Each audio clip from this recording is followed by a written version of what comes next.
ads are here. Pausing for ads.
Hello, hello, hello, and welcome back to another live stream. It's Friday. My God, it's Friday. Should I sing the Friday song? Do people know the Friday song anymore? Man. Is the Friday song still relevant? Do people know it? If I mention it, that came out when I was in like end of my college time. I think that's when it was, around the end of 2010, 2011. I think 2011. I'm doing well. How are you doing? We have a fun fact about Friday that it comes after Thursday and before Saturday. That's a fun fact. It's fun and it's a fact. The last day of the week is fun. Of the work week, quote unquote. If you got something better, I'm willing to hear.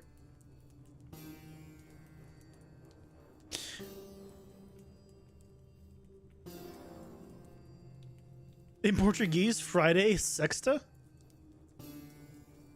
I mean, it's okay. I feel like if it was just sex, it would be more interesting, but now it's just part of the word. And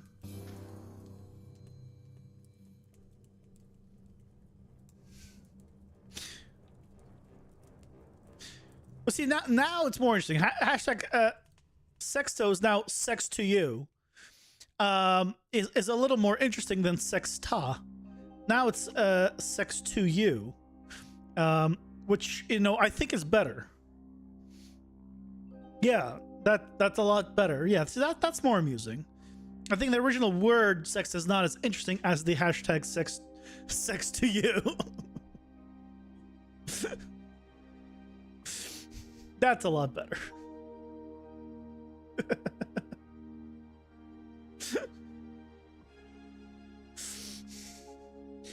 And a sex to you, and a sex to you, and a sex to you.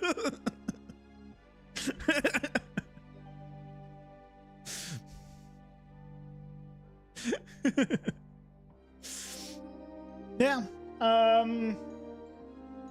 Plans for today are to continue working on the environments and get through a couple more large rooms. I think I have... How many do I have left?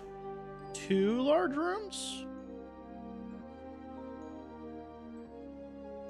Or...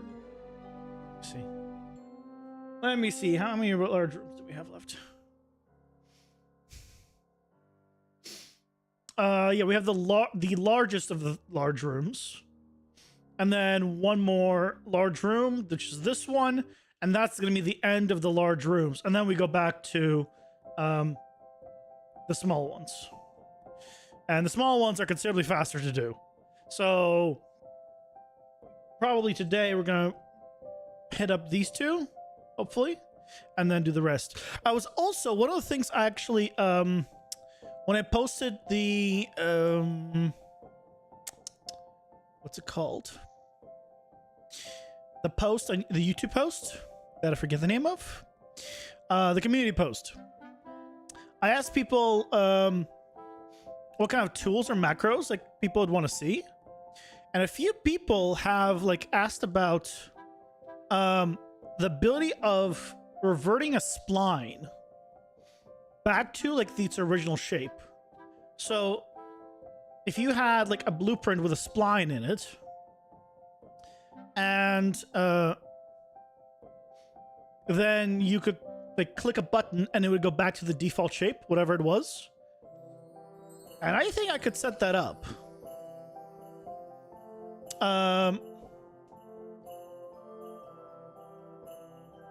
Yeah, that was from a week ago. And some people were just interested in, yeah, all my posts are community posts. Yeah, I post community posts. Yeah. I don't do Twitter. Oh, look, there's 4,000. 4,000 a month ago. Now 5,000.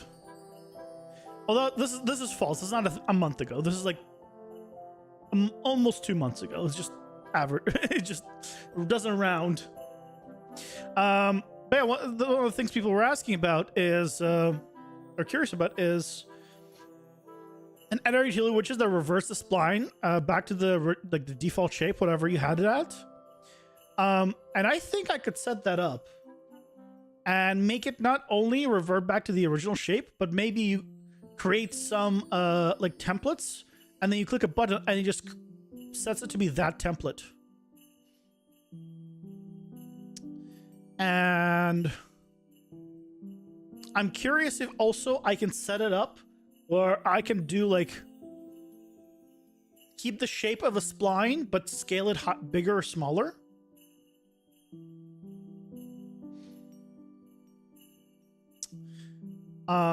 Theoretically, that could work. Some things I think wouldn't properly scale depending on the shape, because I think the tangents wouldn't really work as well. But because theoretically, if you had like, let's say, all your points and you want to scale it up, you could just go like take their position and then base it off the original and move them that percentage away further or closer to, like, closer to the origin or further away from the origin. So theoretically it could be done. And I think a lot of like spline type tools could be set up, which, you know, maybe I'll do at some point. Not for this Sunday, not for the next Sunday, but like the ones afterwards, maybe. Yeah, like I said, this is the new one. This is the one we're going with. This is super useful, at least right now for me. Maybe I'm the only one that finds this useful. Just being able to click, bam, here's all static mesh actors, or like, here's all the meshes that are using this material. Like, this seems so useful to me. Here's all my point lights. So yeah. Today we decorate this. We already did the kind of layout. We need to adjust the walls here to match still, and then go from there. So I guess I still need to do like a bit of stuff here. So let's make adjustments to things.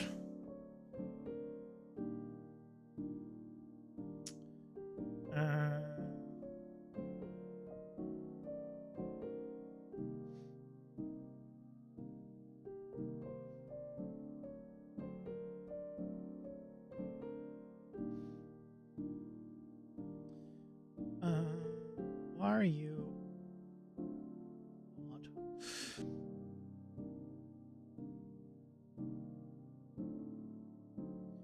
So, effectively, this is gonna be a pain in the butt, but we'll do it only once. Other than that, I've been really wanting to play Elden Ring. I don't know why. I never really had like a big desire to play Souls games.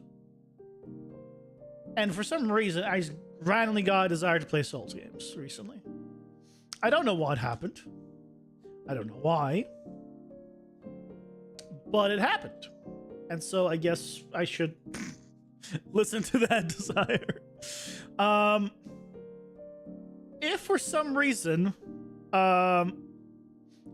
or somehow, I managed to actually finish all my like recording and rendering and everything tomorrow somehow really early, I might do a bonus stream tomorrow and start Elden Ring early tomorrow.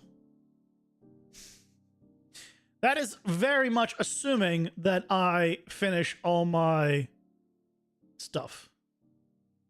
I'm not going to like butcher like my Sunday recording video. If it means these are not to you. If it means I'd be messing around. You really didn't get a real clap real fast? I don't think I will. For a couple of reasons. I don't have the... I'm not putting that restriction on me where I can't use summons, I can't use magic. No, I'm going to play however I want. I'll probably use summons, I'll probably use magic because I really enjoy magic. I played magic in Dark Souls 3, I really loved it. I'll do magic again. See how it is. Elden Ring. Probably use summons. I don't give a crap rat's butt. I have nothing to prove to anyone. I just want to enjoy the game. Probably gonna do grinding. Probably gonna look into crafting. Look into items. I want to experience the full game. I don't want to be like, yeah, I'm not gonna do like half of the game or like half of the mechanics of the game because they're easy mode or whatever people complain about. I don't. That's the issue. I think you. I don't think that's the issue. Is that what you meant to say? You don't think that's the issue? What are you referring to? In terms of what being the issue?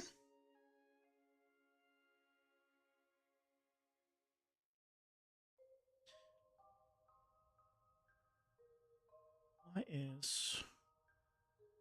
Ah, okay, these are a little too high up.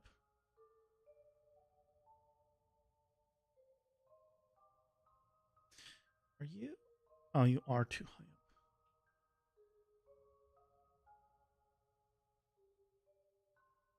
Elden Ring is open world. It's gonna take a while for me to get on your feet, and being open world is gonna be hard. But yeah, but open world, it means you can just go around, and if you don't want to fight a boss, if it's too early, you just go farm. Open world means it should be easier because it's like an RPG. I'm gonna play it like I do all RPGs. I'm gonna farm. I'm gonna gather items. I'm gonna explore. The bosses aren't gonna be the priorities for me. I'm gonna kill the bosses, but just because I see a boss in front of me doesn't mean I'm gonna go fight him immediately. I think most people struggle with this. Where do I go now? I don't have problems with like just running around.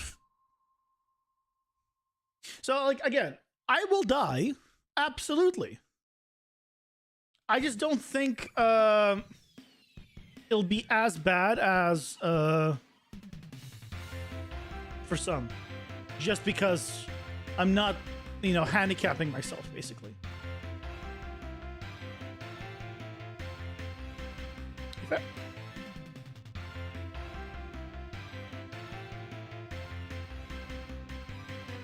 That's pretty much it.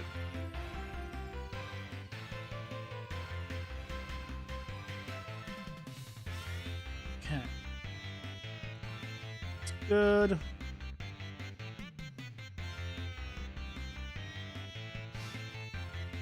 Last time you were wrong, now it's my turn.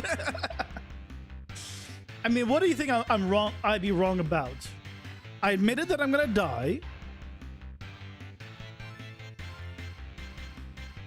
So, what part do you think I'm wrong about? I'm curious. I'm fine with being wrong and being proven wrong. That's fine. But I'm curious what specifically you think I'm wrong about.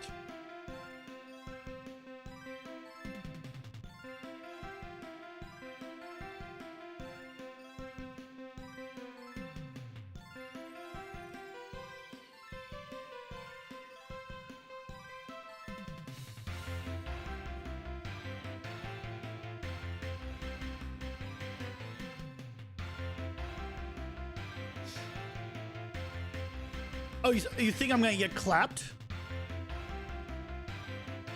Okay, I think there's I guess, what is it? How do you define getting clapped? I think that's really what needs to be, because maybe my definition is different. I would consider getting clapped as me being like stuck on a boss, not knowing what to do for like hours. And just being stuck and then not making any progress, like, and then just that is what I would consider being clapped. Is that how you define it?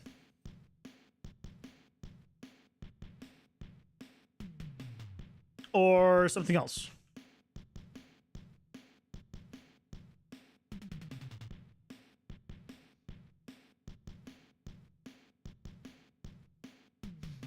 Dying a lot in any circumstance? Oh, I'm gonna die a lot. Oh, I don't doubt that. I just don't think that that's necessarily getting clapped.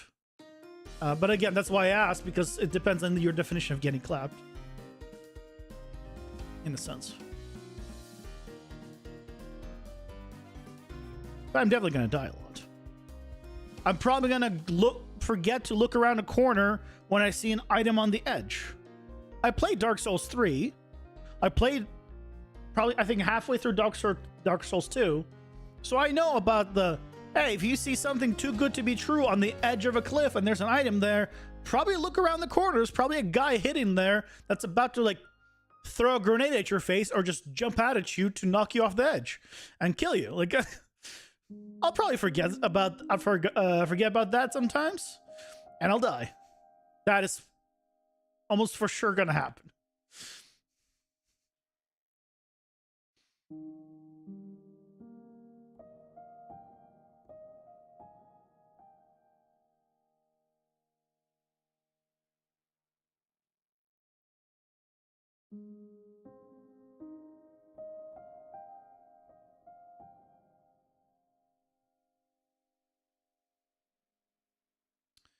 This needs to up.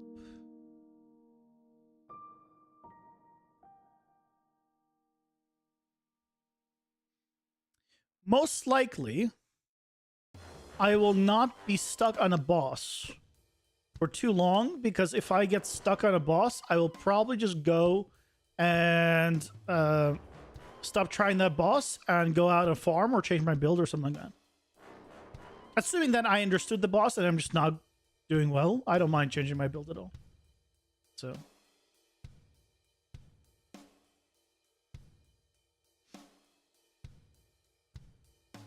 But I plan to do like, I want to do it int based basically. Right, a mage. But maybe I'll go like Eldritch Knight type, where it's melee but int based.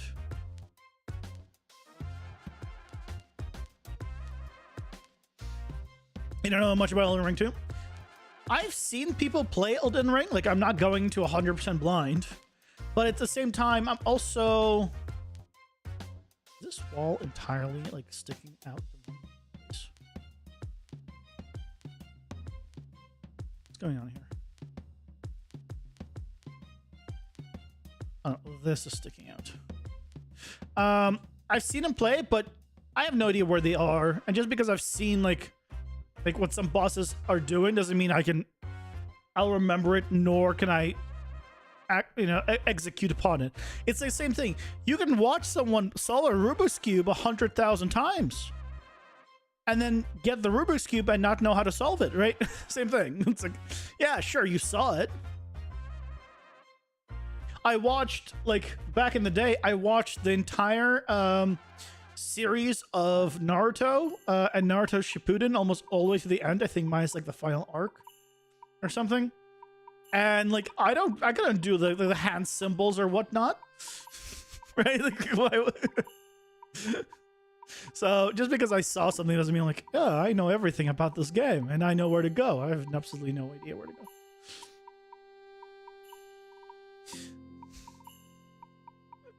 So yeah, I expect to get lost and need support. And if Ring got you was a really hype when it released, but the system didn't run very well, so you didn't want to get spoilers. Never played. Oh, so you have the game, but you just haven't played yet? I'm glad I decided to feel like getting into the game once there were sales. I will say thank you, Steam Summer Sale. And then not only did I use the Steam Summer Sale, but I also bought it on Humble Bundle. And because I'm a Humble Choice member, I got an extra 8% off. So it was like, less than $10 total, but 8% is 8%. On top of the whatever discount on the original game, right? So it went from like $60 game to $40 game. And then plus DLC, no discounts, but that's expected.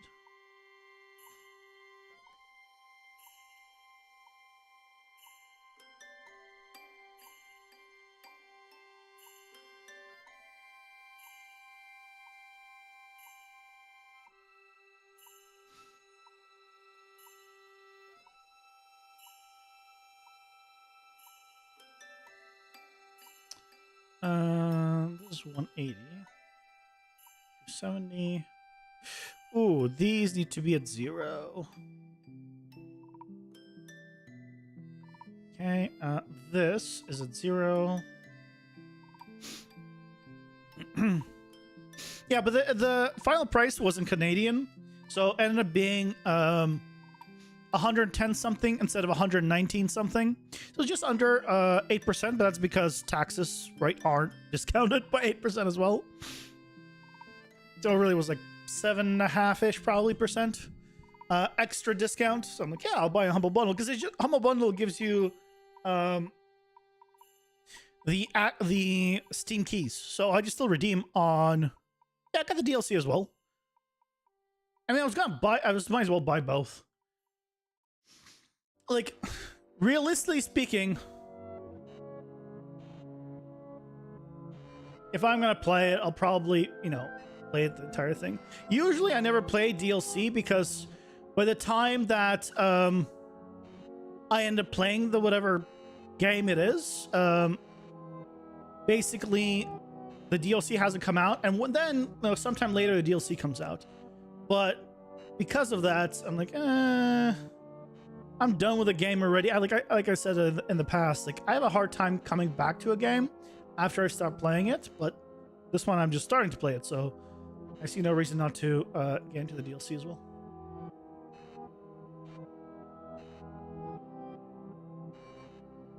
Again, probably, not for a long time. The one concern I have, right, is it is a massive game. So I don't know how it's going to work playing it on my schedule. slash streaming it slash whatever I end up doing. So yeah, we'll see.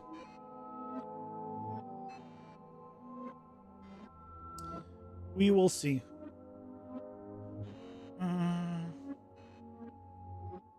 I kind of just want to break this up here,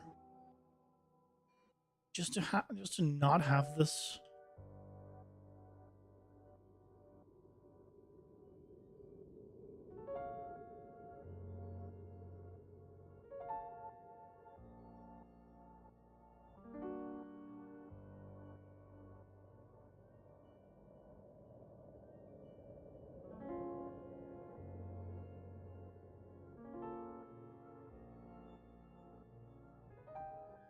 I'm gonna do that. I just don't want it to be just a super tall like lava thing or fire thing.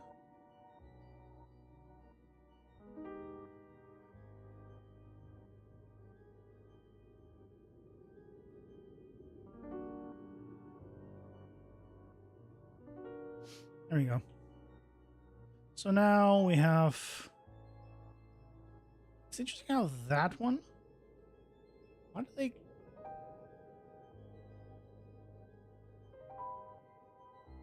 Oh wait, why are you at different heights?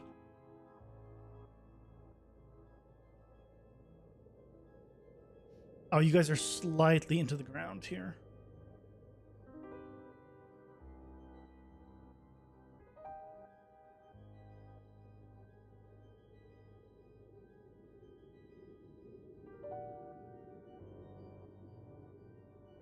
Not a big deal, but that's better. Okay.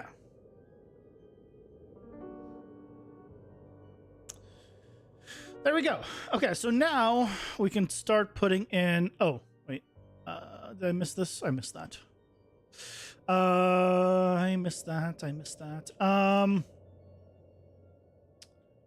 Okay. Let's adjust.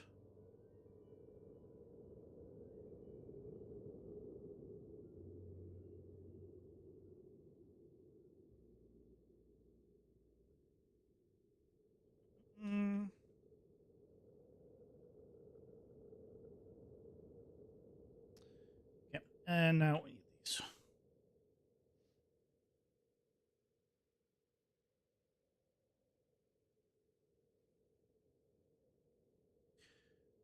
Okay. Now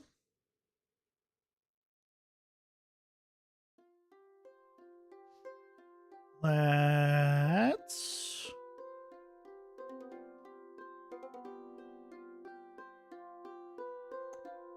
okay.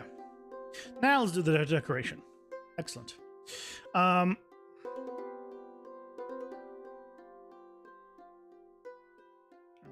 light here.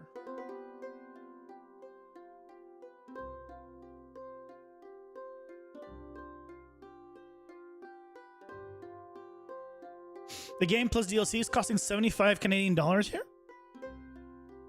Yeah, it was 106 Canadian where I am, but that's because the game is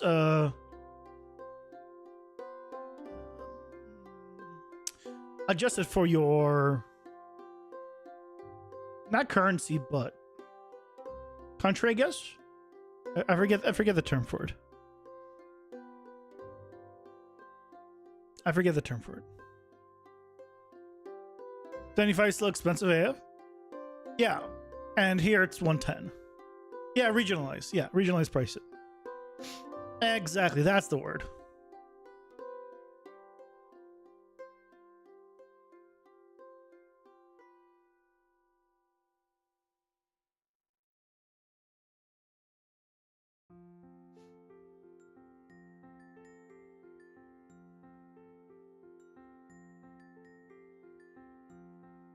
Okay, let's grab you. Copy.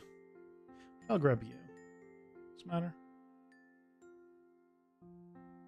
That doesn't matter. Paste.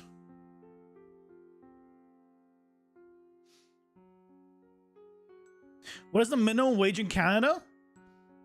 The minimum wage in Canada, where I am, is less than the minimum wage in the US. And yet prices are 1-to-1. And I find that so stupid. What I mean by 1-to-1 is if you convert a dollar to a Canadian dollar, it's the same number effectively converted. But the minimum wage and the wage in general in Canada is lower. So everything just costs more in Canada. It's so stupid. It's just like middle finger to Canada for some reason. So like ideally, there's a few minute things that are actually properly scaled in Canada. One of them being housing. But that's because housing is just skyrocketed everywhere. So it just hasn't it's skyrocketed uniformly everywhere in Canada and the US. What I mean is like 800, like for example, 800,000 will get you a 1 bedroom or 2 bedroom, probably 2 bedroom apartment like in LA, and it'll also get you a 2 bedroom apartment here in Westcoast, Canada.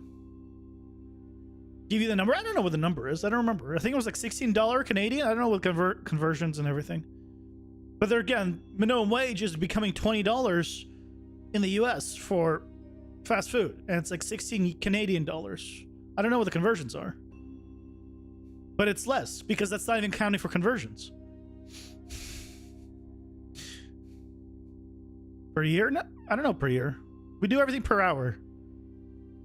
All our calculations are per hour. Pausing for ads. Because people don't necessarily work salary jobs. You're not going to work 40 hours a week, 52 days a week. So per year, it's like how many hours do you have?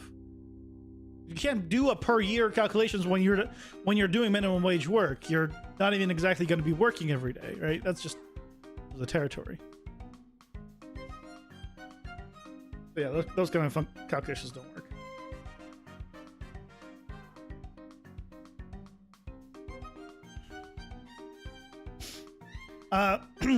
Today I'm drinking some good old deodorant. You know, I usually apply deodorant on the outside of your body, but I mean, look, I've gone to the bathroom before. It sometimes stinks, and maybe if I, you know, drink some deodorant, it'll just clean out the smell before it exits out. Should make it a little bit better.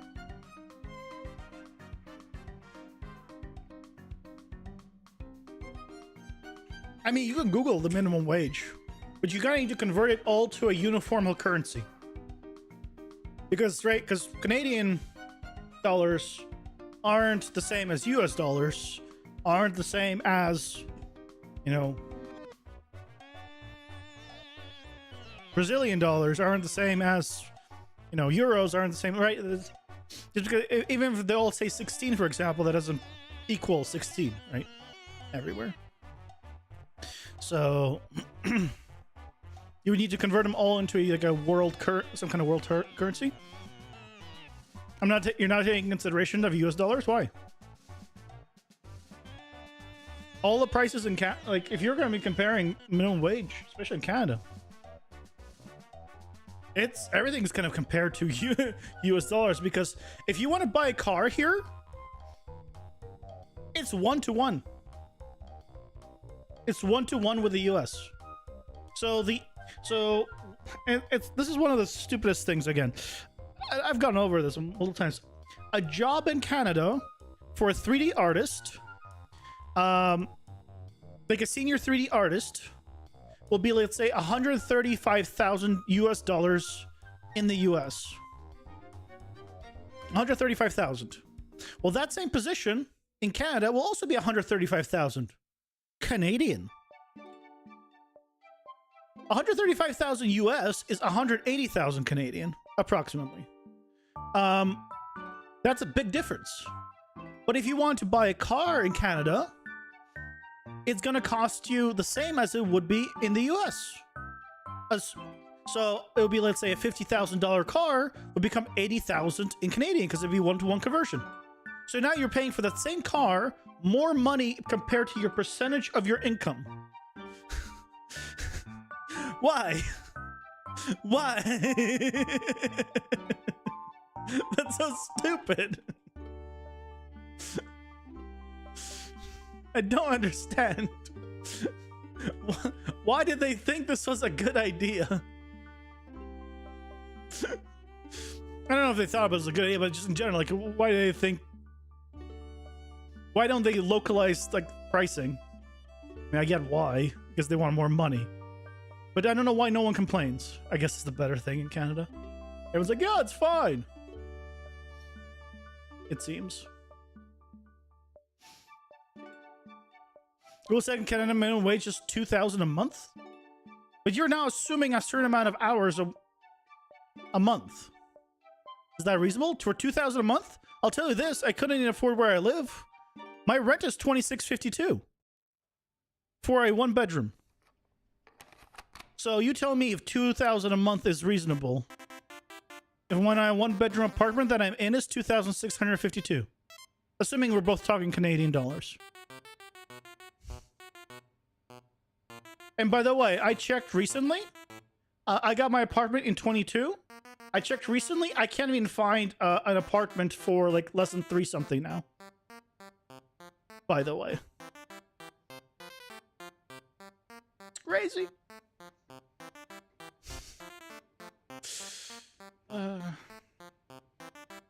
Yeah, for like one of the things I am passionate about is being paid fairly. And this is not just like me being paid fairly. Anyone being paid fairly.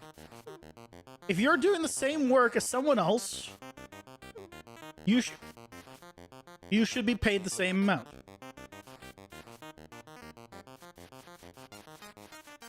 Just how I feel. In Canada, you pay 160 in the game, but you can but you make 2K a month.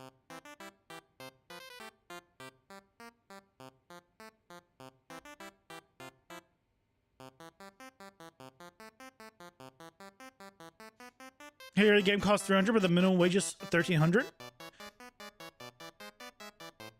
Yeah. Oh, I don't doubt that. Yeah. It's battle everywhere. I cannot speak on how it is just in any other place, right? I can only speak from personal experience of where I've been, which is why I'm like, I can't be like, man, it really sucks to where you are because I don't know. I'm not where you are, so I can't speak for it. Listen, whenever I like, usually whenever I like say like something is bad or something like is like wrong, I will usually say like I don't like something and not it is bad, because I'll always say it from my point of view because I can't speak for anyone. I can only speak based on my own experience and my own, you know,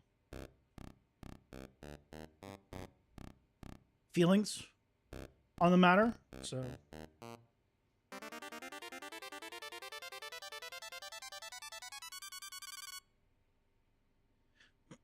what is, out of curiosity, what is rent then? You say minimum wage is 1,300. What is a 1-bedroom apartment right now for you? Like around where you live. Obviously it's different across the country. But what is the cost of a 1-bedroom apartment?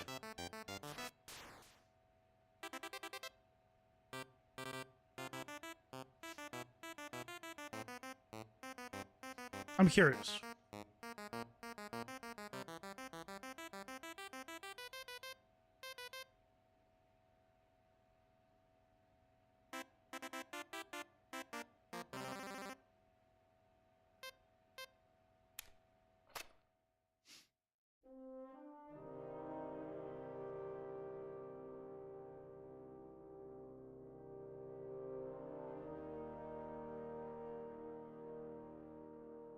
Bit far from the center of the city, so it would be around 700. So, for you, at the very least, minimum wage covers a 1-bedroom apartment. It's expensive, but it covers it. Where I live, to be fair, I'm not in the major city. I'm right next to it, though. My minimum wage doesn't even cover a 1-bedroom apartment. She pays 1,800. Okay.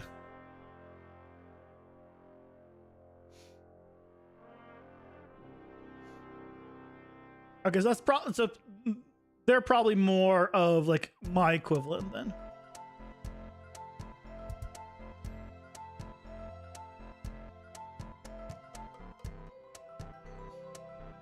Yeah, okay. So it's probably around the same.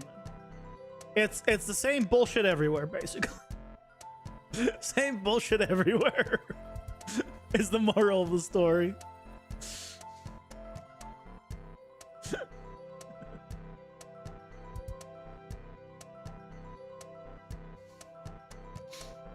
You own your house? Oh, lucky you. I wish I could own a house.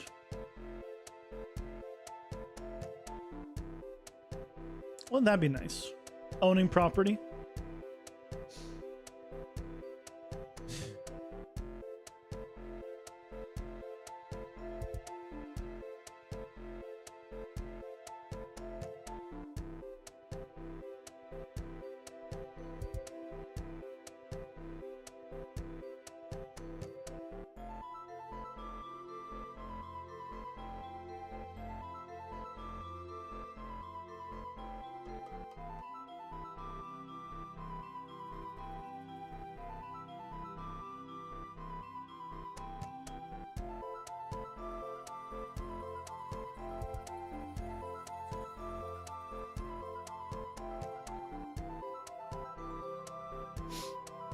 Just have to move to a third world country, silly?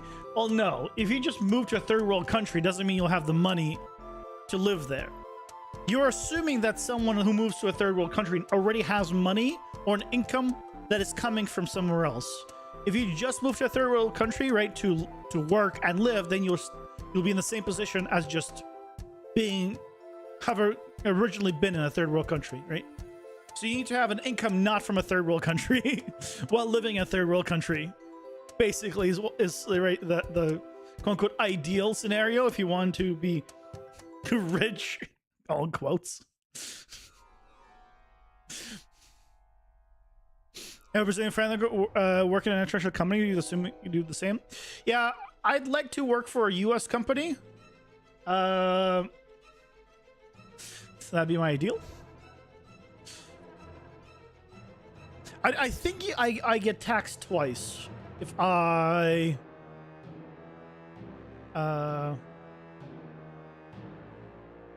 like live in Canada and work in the U.S. and work my job in the U.S. I think I get taxed both the U.S. one and then a bit in Canada as well. So it's not great doing it that way.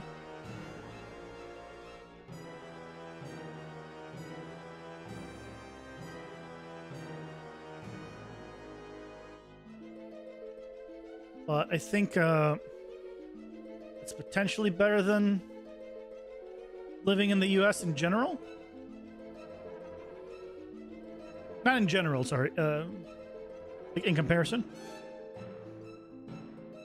I could be wrong. I haven't done like the full math on it. Because I don't know how much more in taxes you have to pay.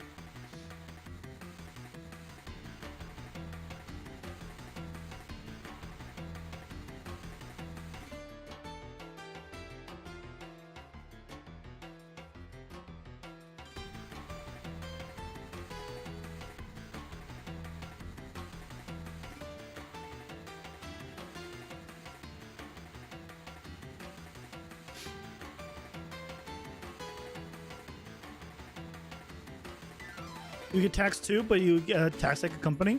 The 30-40% of your income would be around 16%. Yeah, but you would be taxed in the original place, right? I mean, a lot of people do that. I assume especially streamers have to do this that are international, right? They would have to.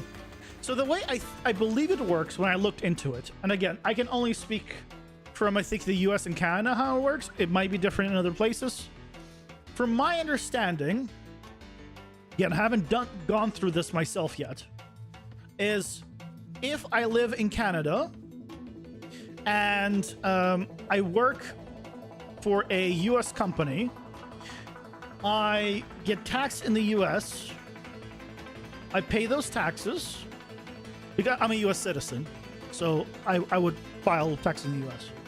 And then in Canada, I can write off those taxes that I paid. Now, depending on my income, I believe it'll still need to pay some taxes, but a lot of the taxes have been reduced. How much do I still have to pay? I don't know. Or how that works, I don't know. I kind of want to, I want to go to like a tax person just to be like, see if they can do like a free consultation, just so I understand how it works properly.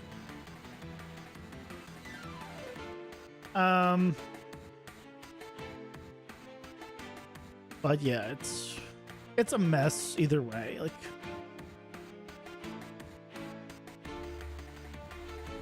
at the very least, it seems very easy to do taxes in Canada compared to the US. But that's mostly because I just had like one job. I didn't have anything to write off or anything. So in that regard, it was easy. Otherwise, I have a tax guy in the US that does my taxes for me because, for God, without it, I don't know how that'd be.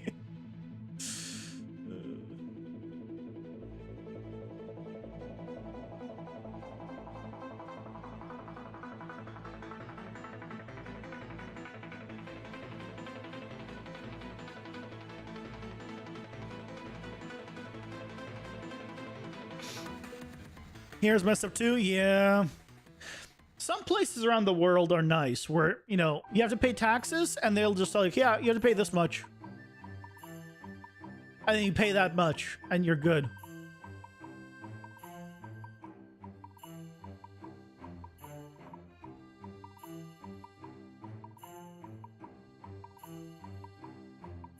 When a company pays you, they also pay taxes? Yeah. I mean, the whole tax thing, like, I don't understand. What I mean is, like, you pay taxes on your income. Okay, so your income is taxed.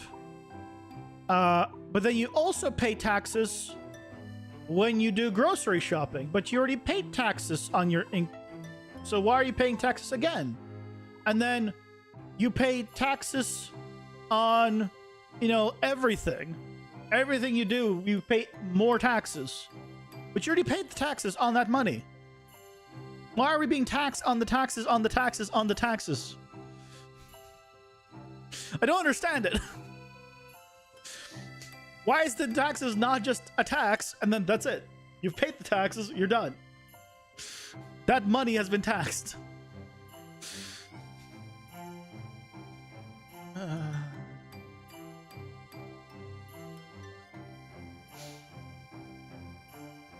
You buy something for another country, pay taxes to the country and to the state. Yeah. Oh man. So since I moved to Canada, I've learned of something that made me really wish I was back in the US, which is freaking import fees. So behind me, right, these guys right here, these guys, these are disc plates. Okay? They're disc plates because, not because I really love disc plate or anything.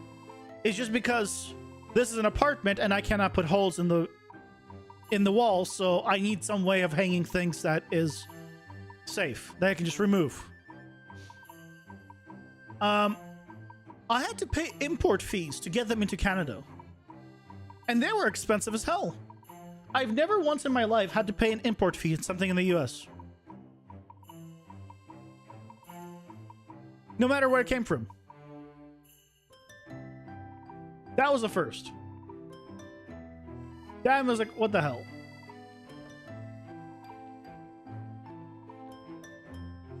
Same thing with my desk that I'm using, also import fees.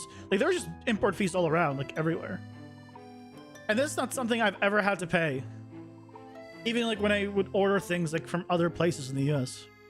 I don't know if it's just automatically like built into the fee or what, but or they have some kind of agreement with places, but yeah. I've never had to deal with it, and so I was like, that came out of left field, and it's expensive as hell. So that's what threw me off.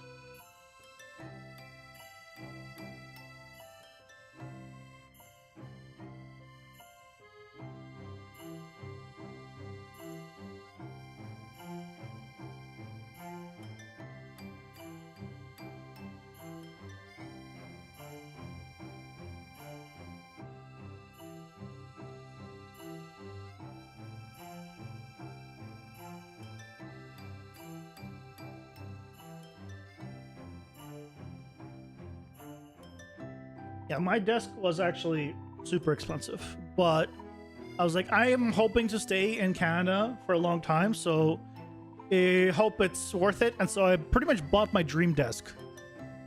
It's a sitting standing desk that is, I believe, like 90 inches wide. I'll convert it for you non-freedom loving people, around 228, 230 centimeters wide. It is a really wide desk. And it has like grommets, controls, and everything. So, but I had to get that imported from the US, and the import fees alone were $700. They were pretty much half the cost of the desk. It was insanity. I paid it because I could not find an alternative. There was no desk. No one else was making a desk that was even comparable. I tried to find one, but I couldn't. So yeah, it's unfortunate. I don't think I want that there.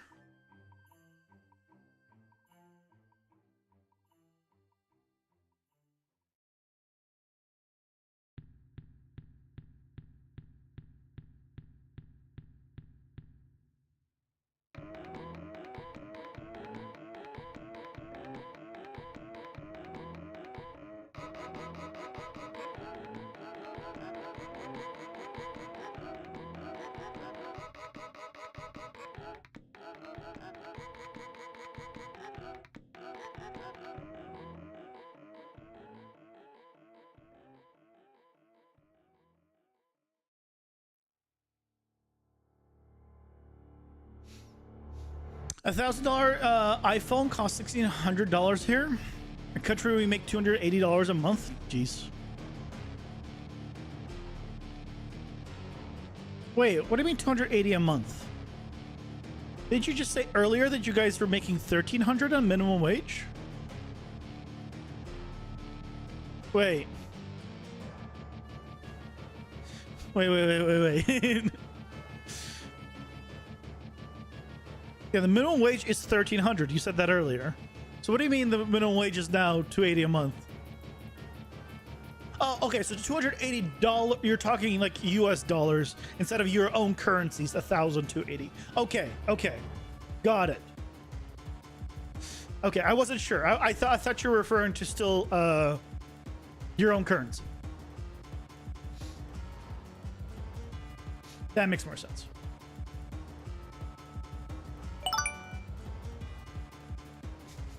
Holy crap, it's solutions. Thank you for the prime and welcome back. It has been a hot minute. You have indeed returned. How have you been? We've missed you. Currency is basically $1 to $5. Yeah. Welcome back, Solutions. How have you been? What have you been up to?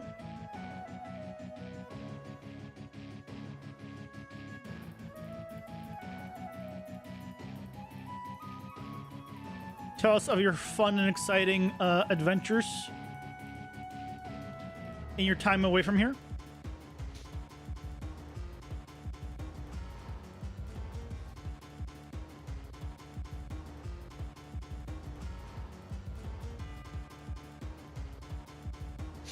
To be busy on your game? Nice. Everything here about AI is true? You've not You've now restarted the AI 5 times? Yep, that sounds about right. I've restarted my AI several times as well. Because, I mean, I've restarted a lot of things multiple times, right? I restarted freaking my camera system multiple times, right? Basically, the way it works, at least for me, in game dev, is I will restart as many times as I want. Not as I want to, in terms of, have I learned something new and a better way of doing something? I will restart then.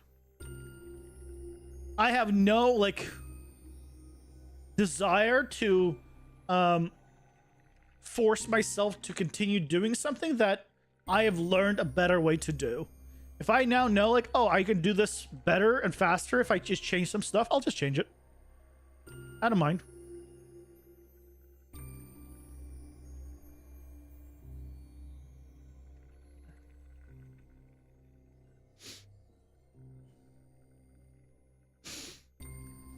Welcome back, Zaza.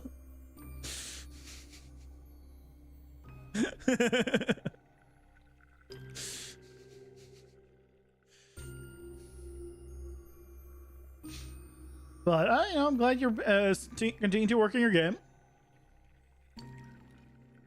Same thing here.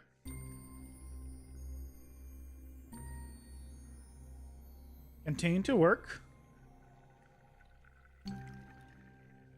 This Sunday, I'll be starting up Elden Ring.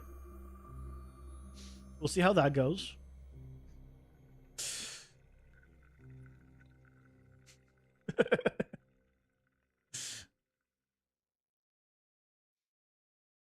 Death are incoming. Death and suffering awaits.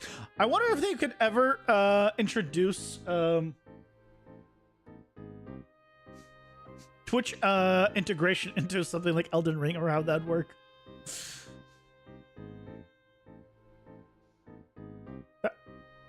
I think if Twitch could have control over like things happening Elden Ring, I think that would be like super fun for a lot of people.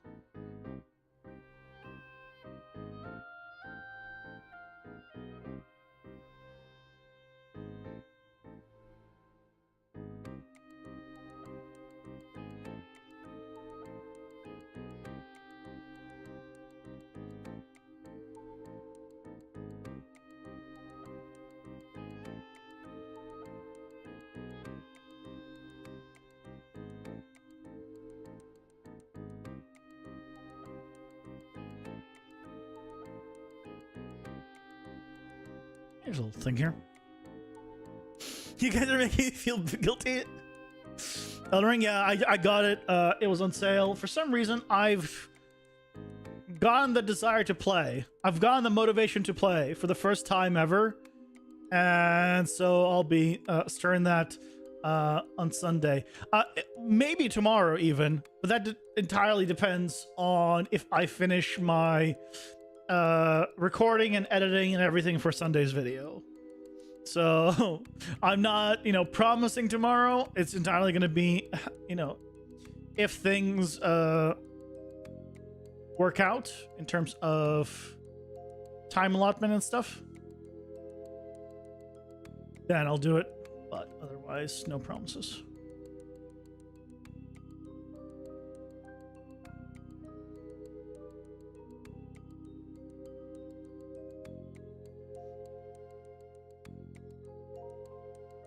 How's the game? How much you missed? Let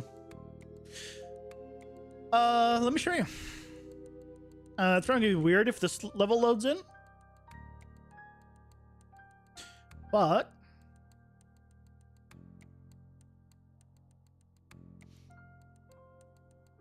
redesigning the entire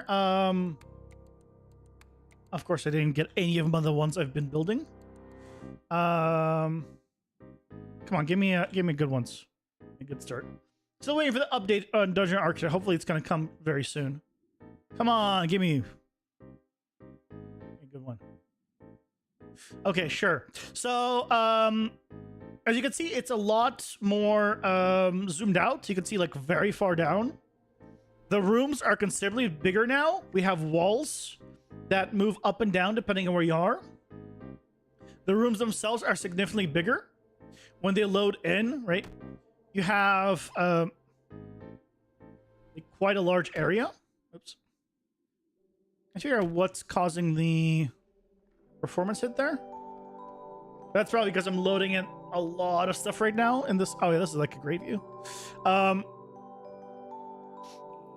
In the future, the Dungeon Architect dev is gonna make it so I don't load like everything around me, because right now I'm loading like a crap ton around me in terms of the levels and stuff. Because if I did an eject and I just went like out, right, I'm loading like all of this when I really should only be loading in what I'm seeing. And so that's one of the things I've asked him to add, and he made on his to-do list. So yeah, once that's done, we'll have it'll be far more performant. Also, it'll help once Unreal adds in the support for light baking in level instances, because these are all level instances. All of these levels, they're just assembled. And so once the level instances can be baked, I can actually bake the lighting, and it won't be dynamic lighting, and it'll look much nicer. Obviously, this is all temporary lighting. Technically speaking, I have Lumen on, so that's also not helping. I also missed everything. But yeah, that's where we are right now. Ads are here. Pausing for ads. So, you know, it's getting there. It's getting a whole lot better.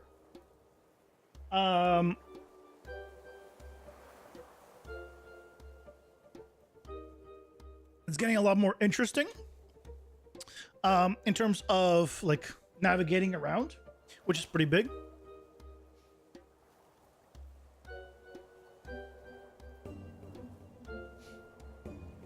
But now we're working on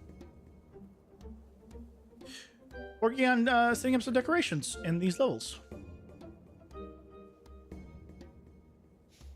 Saying you're here, you had something you were trying to do. I want us to keep you honest. Did you make it? Yes, I did. I didn't do the full 2 weeks. I did it 10 days. No, I did 11 days. But yeah, it was successful, somewhat. What was it? It was just a water fast.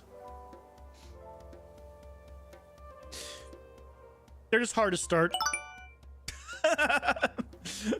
Thank you for the 100. Thank you for the 100-bit solutions. Didn't have to, but I appreciate it. As always. Yeah, I did a 11-day water fast. My record was 2 weeks. I did like 1 or 2 2-week ones before. I've done many 5-day water fasts. I've done many water fasts. Oh, definitely over half a dozen of them. So yeah, they're a great way of like resetting eating habits and stuff for me. I think this one wasn't as successful as some previous ones, but that's mostly to do with a bit of stress and anxiety. So that's like, usually I don't do it during those times, but you know, it is what it is.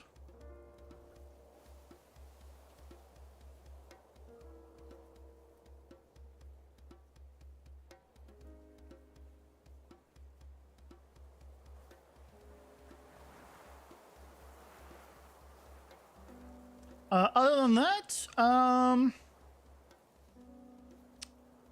the Sunday I'll be making a video on this basically simple tool that I made real quick, which oh, you're floating, which is basically an easy selection tool. So if I click this is empty right now, but I hit populate, it now has all my actors in the level. So if I want, for example, point light, I can just click new, and now I've selected all the point lights. If I want static meshes, I can select static meshes. if I want to like have static meshes and point lights, I can just add 2, and I've selected both. So I can select, so if I wanted to quickly grab my room manager example, I just select it.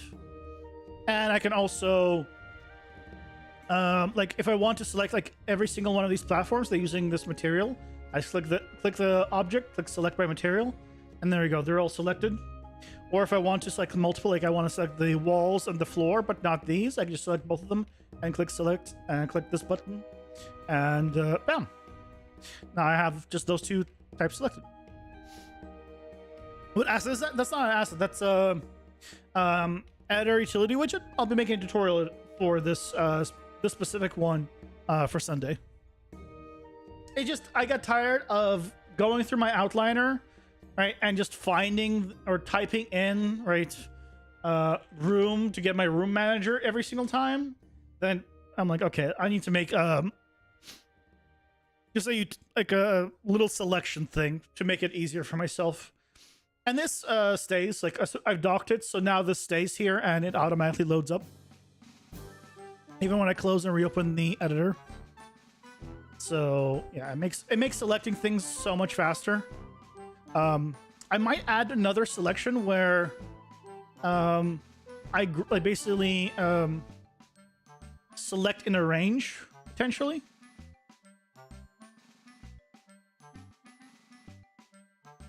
If you add to that, you can see it using it in the marketplace for a few dollars. Yeah, maybe. But for now, it'll be free and it'll be available on YouTube. One thing that I know people have asked, and this might be I don't know. I could put it on the marketplace or something. People have wanted to have a tool to, let's say you have a blueprint with a spline and you've modified the spline, a way to reset that spline back to the default shape it was. But I want to not only be able to reset it back to the default shape it was, I also want to set it to be like any number of shapes, like pre-made shapes. So if you want to, for example, just set your spline to be a square and then make it bigger or smaller, or make it a circle, or make it whatever. You can have like pre-made like shapes, and then it will adjust to it.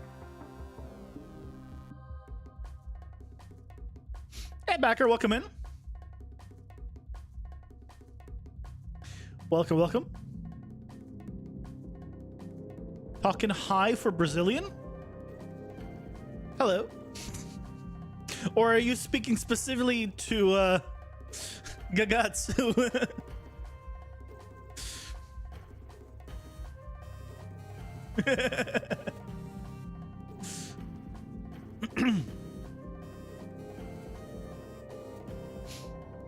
You were saying, oh, welcome in.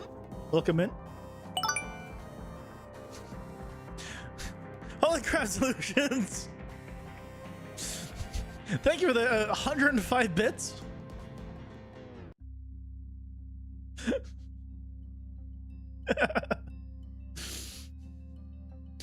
I really appreciate it.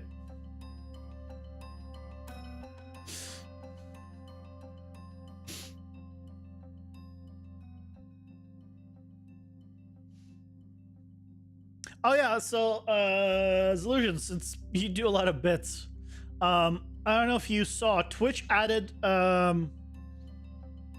things you can now use your bits with. So like if you want to like send a large, you could do like sending of large emotes, I think for 30 bits. You can customize some stuff. The large emote works, I know that. At least now it works. I don't know if the message like customization, how it looks, works properly. That one's I'm not 100% on because it wasn't working the first day they did it. But they added Twitch added some stuff, so if you wanted to like when you do bits, you could like do yeah.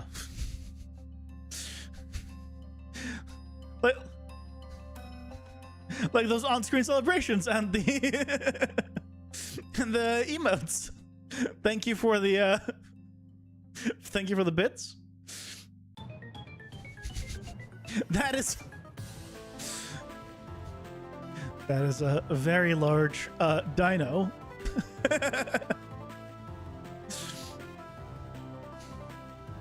I don't have the sound for them, unfortunately. Not yet. I need to update my stuff to add the sound effects. But yeah. Are you all good, Becker? You're all good. Don't you worry. If I don't understand something, I might ask. But yeah, don't feel free to just, you know,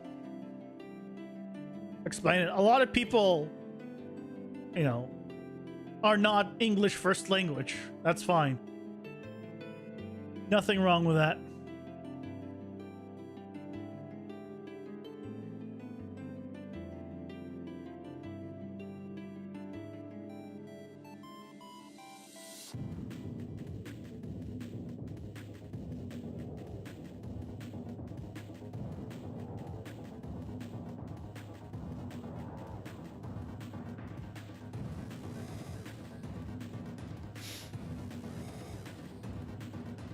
You got a big accomplishment actually recently. You hit 1K subs a few days ago on YouTube.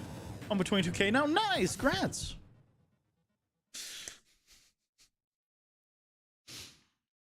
Congratulations. Yeah, I also recently hit a new milestone, which is crazy. Hit 5K just a few days ago, a week ago, something like that. Which is crazy to think.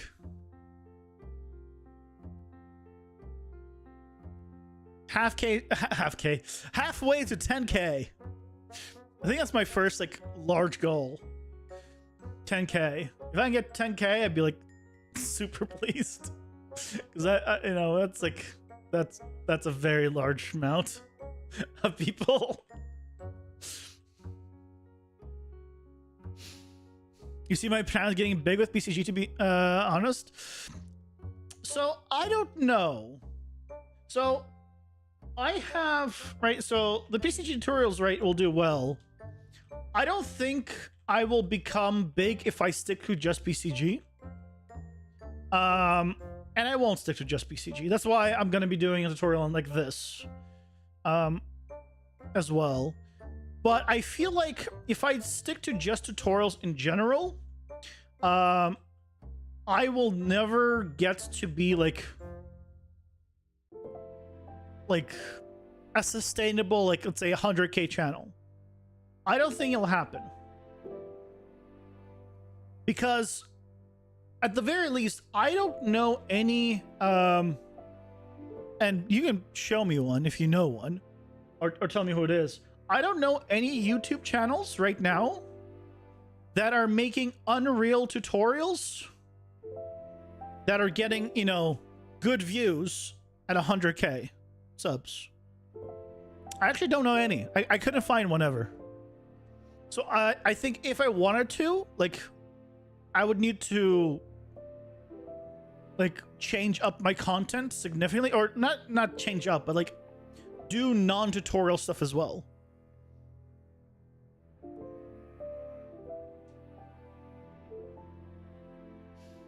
Unfortunately, I have no idea what Lula's L is, Becker.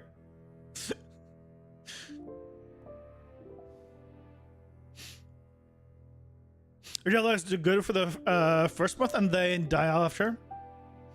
Yeah, the devlogs I do are always 10 out of 10. If the devlog that I'll be publishing in 2 weeks, I know I'm to be expecting it to be like a 10 out of 10 video. Or like a 9 out of 10, with the only maybe other one that's worse being the devlog that came before it.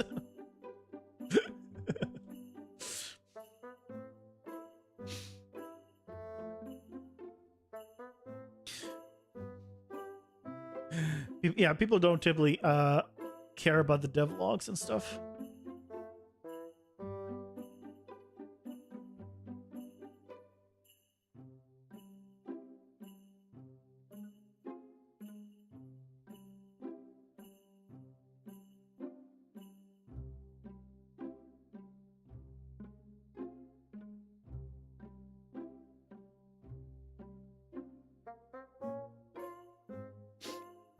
but that's okay.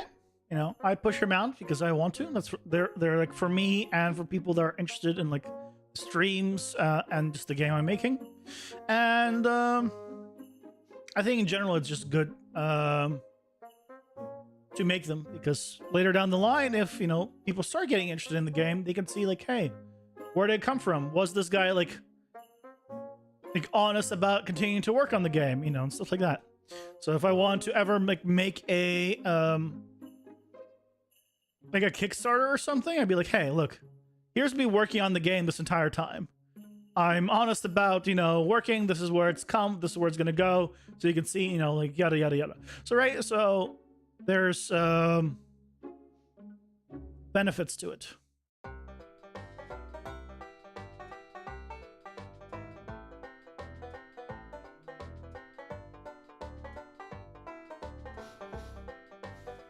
L is just a I'm relaxed. Yeah, I just didn't know what it meant. You're good.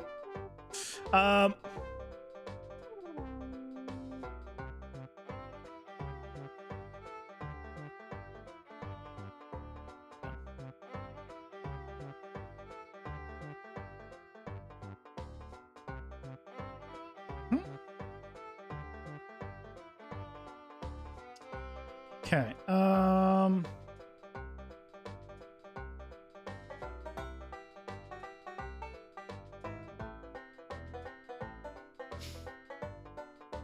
Welcome back, Guts.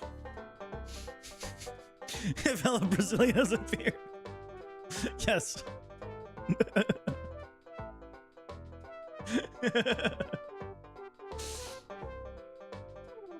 Here's a random actual question for you guys. Is Brazilian all in one time zone? I know it's very large. I never thought about like, is it all in one time zone or is it multiple? Because time zone aren't. I do not know that word, Becker. No.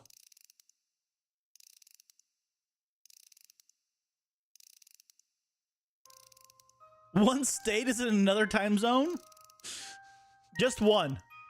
Everything else is in the same one, but one of them is just not. Okay. Yeah, that's convenient.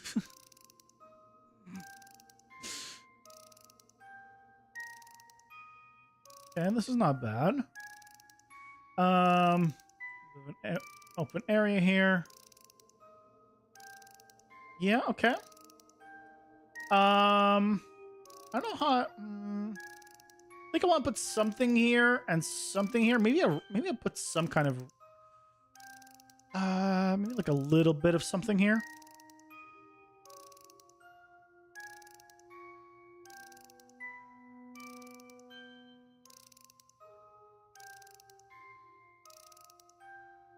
It's a little guy. I didn't put any railings up here.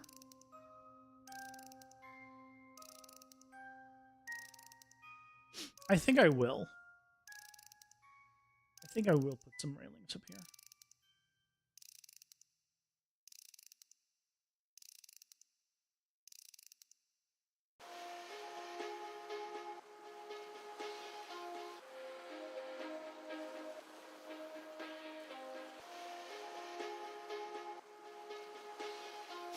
Time zones are for left and right. Brazil is more long and wide. Yeah, that's what I was curious.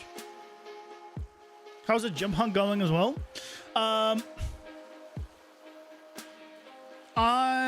One place said no in the end. Basically, they liked me like for their own project, but they're being hired by another company. Basically, they're working with them, and that other company wanted someone with more experience. So they're like, "Hey, we can't hire you for a personal project, but let's keep in touch because I think you'd be a good fit." Pretty much. That's not exactly the right, not exact words, but that was basically what they said. But it was basically a no in the end. Another one.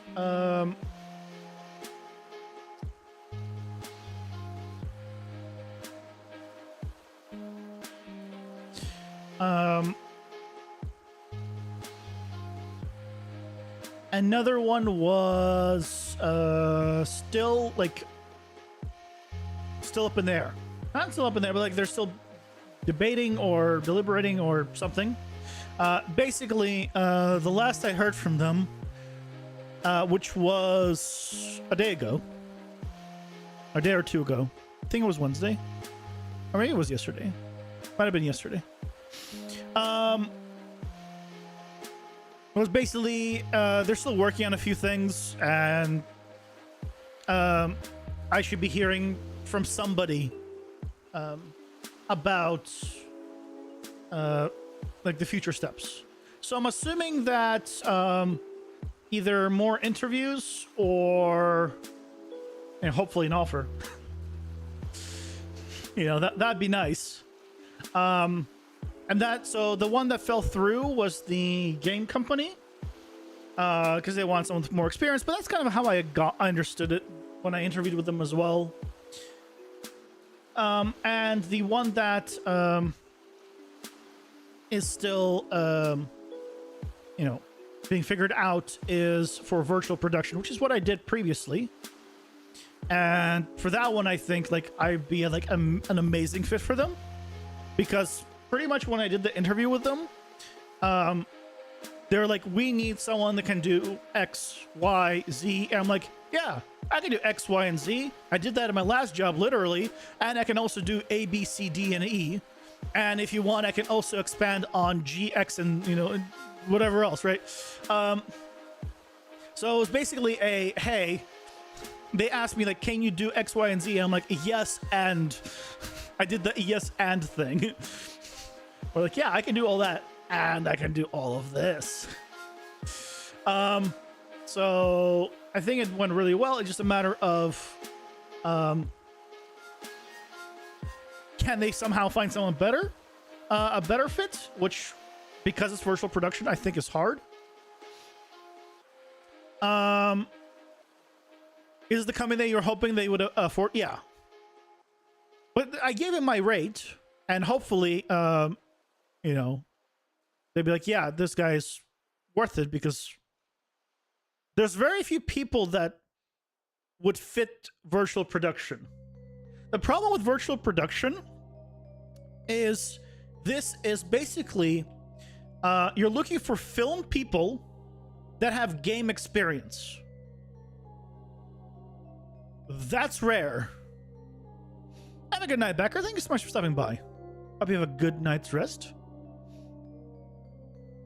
Yeah, get some good sleep, and thank you for subscribing.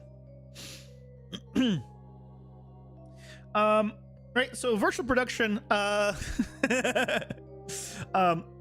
you're working with the Unreal Engine, but you're doing it from film quality on those LED walls.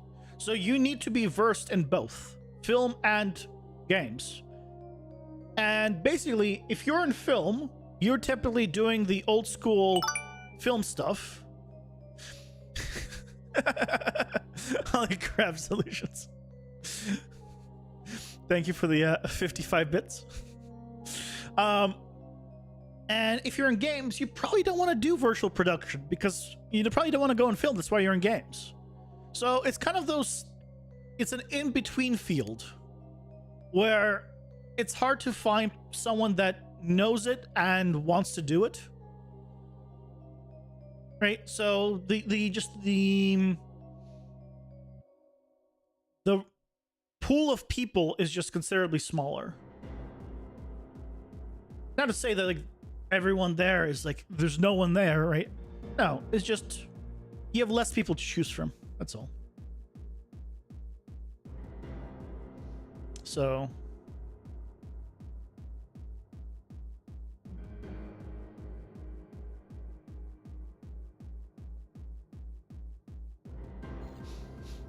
in case you missed the next ad's gonna watch on your phone for a bit. The donation don't work for you on errors out. No worries. I appreciate it.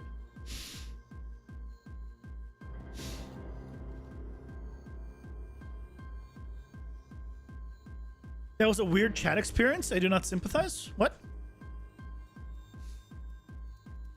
What was a weird chat experience?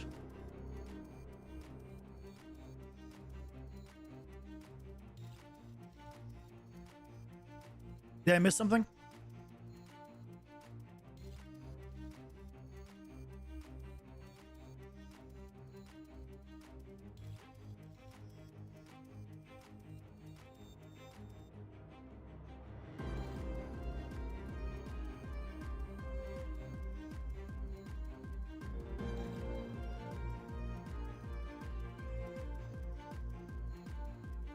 You don't know? Never mind. Okay. Okay. That works.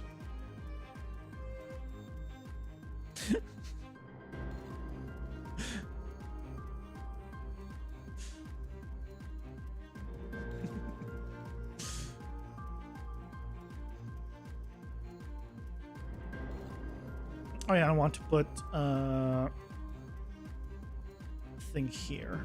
Just a little thing here. Okay, that. Oh, and maybe a small one there. Basically, just a little something. Okay,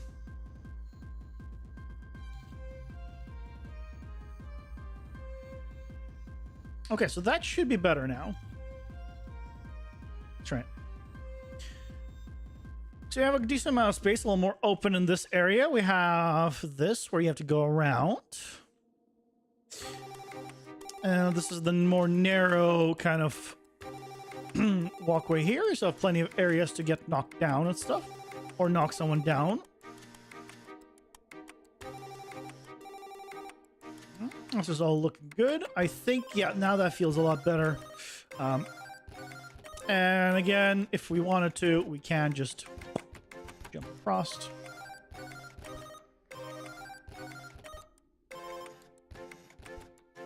Now, if we just jumped, it wouldn't be good enough. We need to dash as well. But makes it nice and simple. And next up is this level. Okay. Next up, level 2. We got a few things placed in here, but obviously not enough. Let's continue with setting this place up.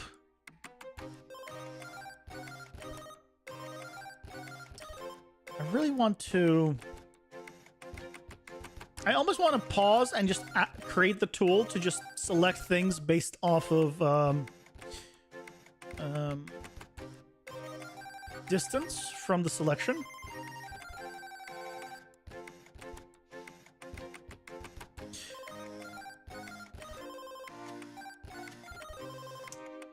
So just to have these being able to select easier, but I think at the current moment it's fine.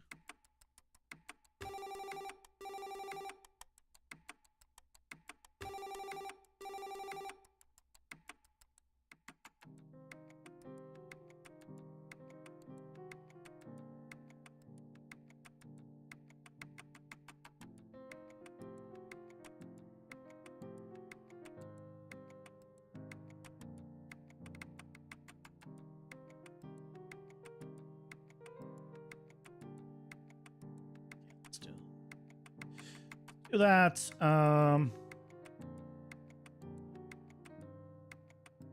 Okay. You're good. Do you have anything else up here? I do. This is the last one. I think it is. I might grab some more quote unquote pre-made sections that I've just been reusing. To make it a little bit easier. Smooth it over.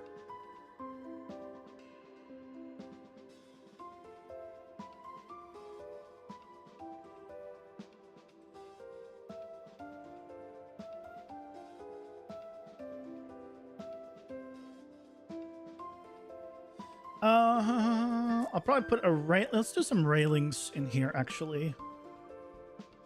Now, because that'll kind of dictate where I want possibly things to go.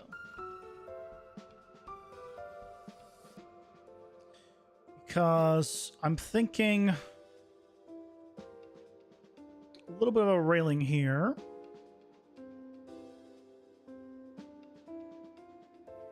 Very small one here. And we can continue.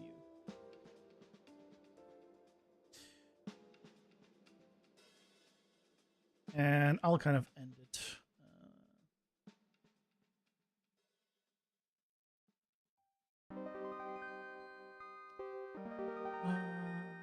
I won't have it go over.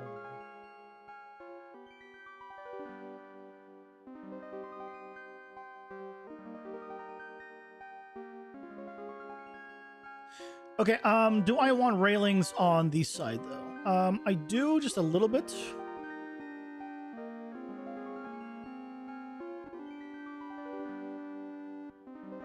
We're not gonna go crazy. We're just gonna have a little railing there, a little connection here.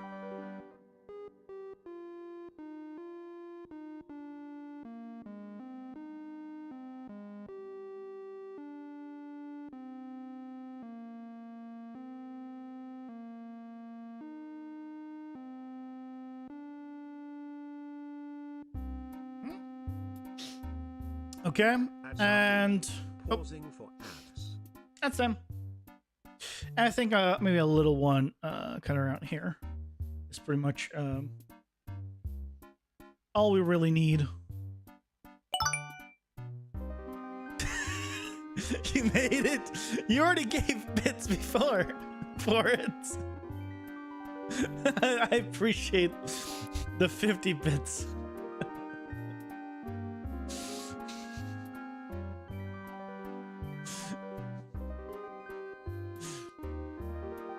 He's making up for the absent time, yeah.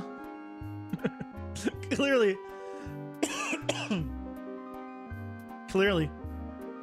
Yeah, I need some drink. I need drink.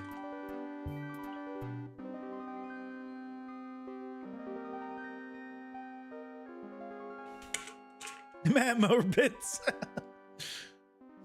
Well, I appreciate it. You'll invoice Solutions for all the time he's got scammed for bits when he wasn't here to donate? Oh, you got scammed for bits, not he got scammed.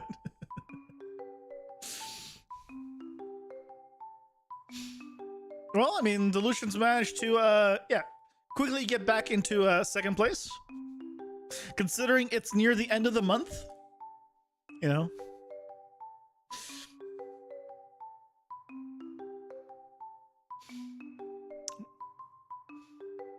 Poor Guga got, you know, pushed to third. I'm sorry.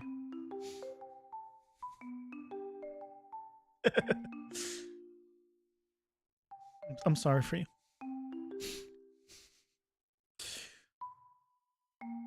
You're probably suffering emotional damage now that you got a bronze icon next to your name. You invoiced Rory too for the gift sub? Wait, why are you... Wait, what? Why would you invoice Rory for a gift sub? What, shouldn't anything... Shouldn't he invoice you? He gave you the gift sub, not vice versa. What do you mean?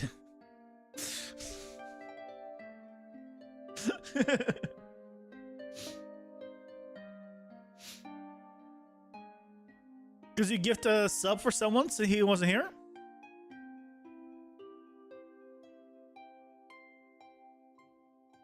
Are you sure? Because you're not on the gift leaderboard at all. I don't remember you gifting a sub to anyone. You got gifted a sub, but you didn't give it to anyone, at least over the past month. Unless I'm forgetting something from before then. You didn't honestly see you were too ashamed of your poor financial decisions? Oh! Was that you? Yeah, there was there was a one person who did an anonymous gift. Was that you? You?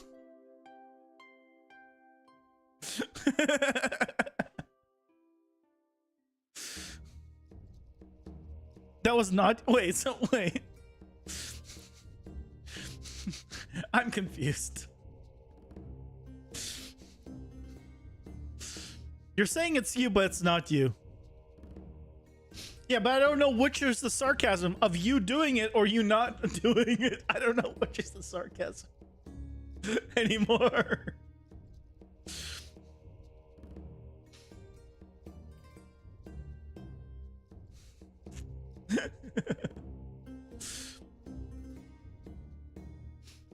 Okay, you were the one who gave the sub. Okay, well, I appreciate the gift sub.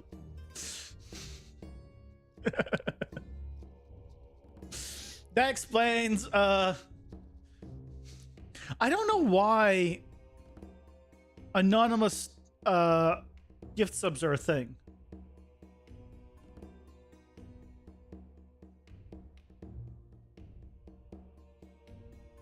They removed anonymous bits. And you guys giving me your bronze icon?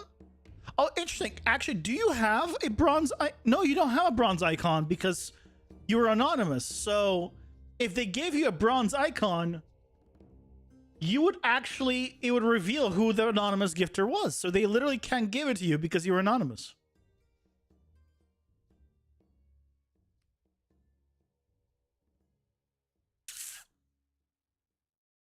That makes sense.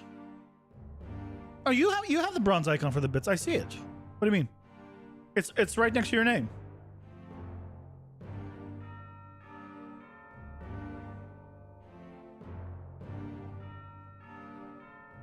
Do you not see it for yourself?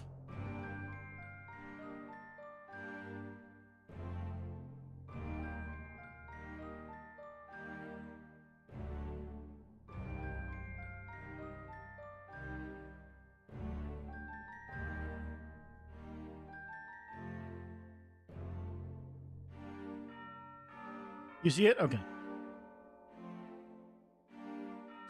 Good.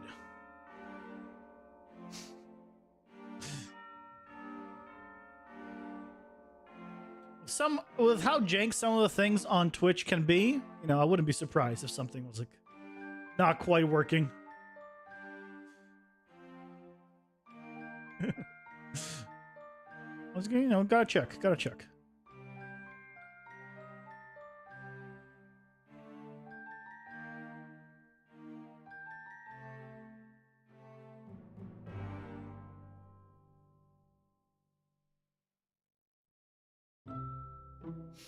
Funny the scammer saying these things? Hmm?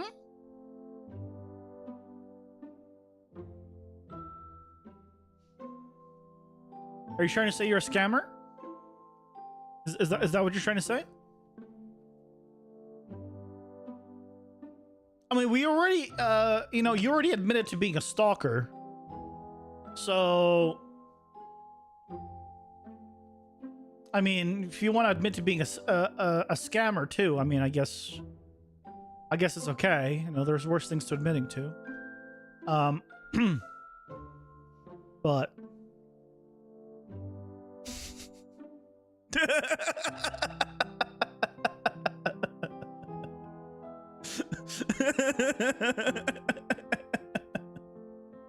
look, you said it, not me.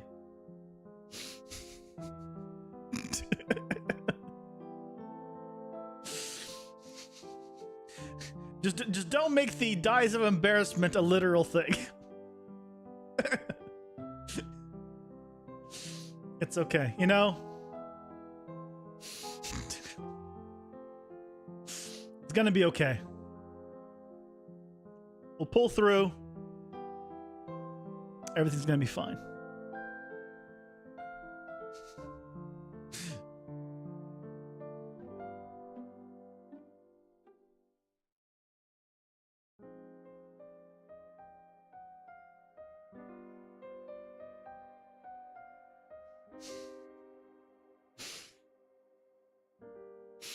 To game discussions?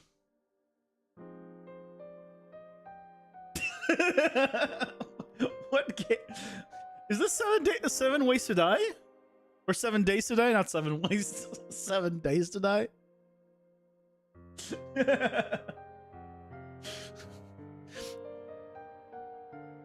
Wait, hold on. Isn't the game about fighting zombies? Or am I misremembering? It's been a really long time since I've seen anything of the game, but I thought the game was about fighting zombies. I'm pretty sure you can't... I'm pretty sure a hangman's noose isn't really that great against... It is about fighting zombies. How's a hangman's noose good against zombies? Are they gonna walk up to it, put it around their neck, and then like grab a chair and then jump on? Like, what is the logic of a noose in a zombie fighting game? It's not, oh, it's just part of the environment. Okay, so it's not an actual thing for... Okay, I got it. It's for the thematics of it. It's not an actual device used for fighting the zombies. Okay, that makes more sense then. I got it.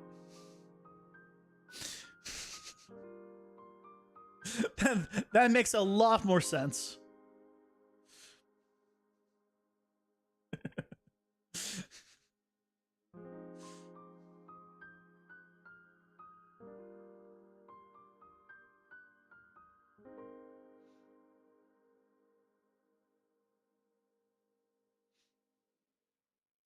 Well, I mean...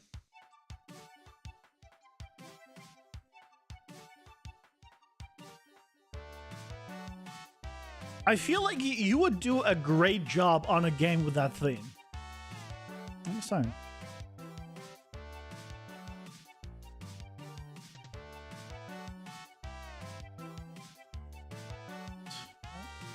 Maybe that's the theme of a game.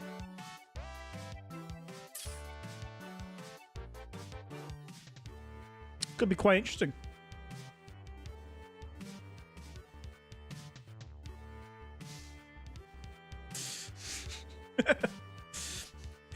I'm saying with all the with all the themes and suggestions that quote unquote that the games are happening, if you were to make a game with all of these suggestions and made it like something like lighthearted and funny, I think that game could do really well. You know, if you need a game idea. Just saying. Throw that out there. Yeah, that one's for free.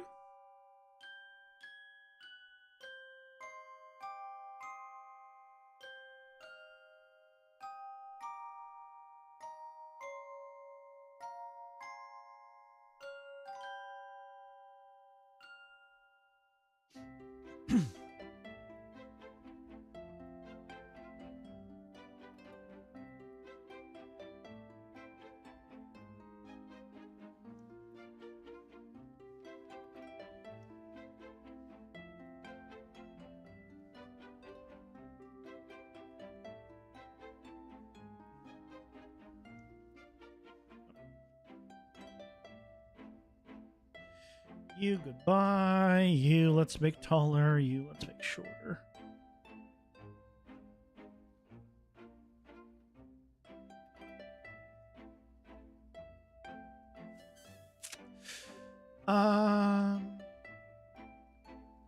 Like this.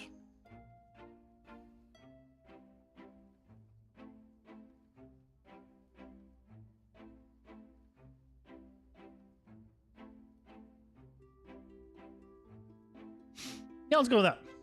Okay. Want something right here? Potentially just some small ones. And I think we're good on this floor.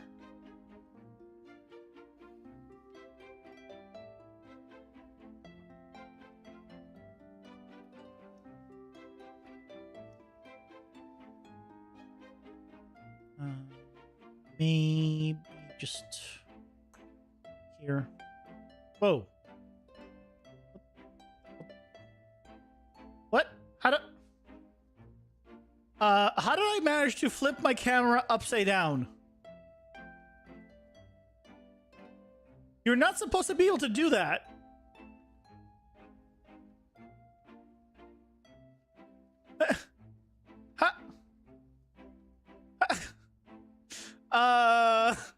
Guys.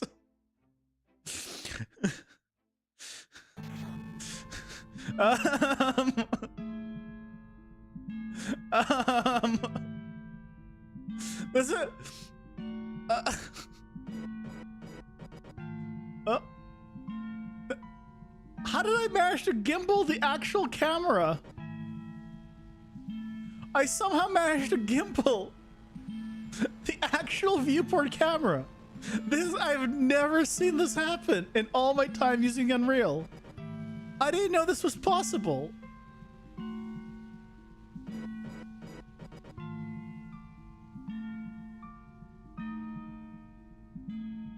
Wait. Wait, how do I reset my camera? What crap? Oh, I know. No, I can't press 1. I never set the original. My WASD is based on camera movements. I need to. How do you rotate the viewport camera? How did I manage to gimbal lock it? Well, can I do this? No, I can't look up. Look, I can't look up because up is not that way. How the hell did I manage this one? I mean, this is trippy. Welcome back from the past.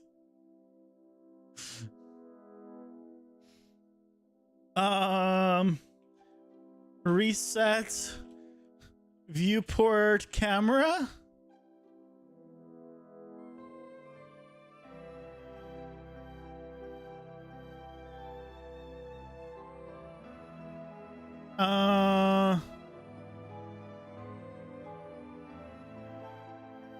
F. Nope.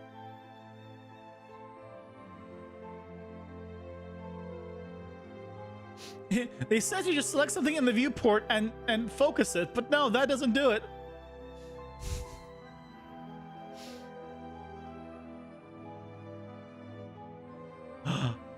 Alt and dragging the mouse.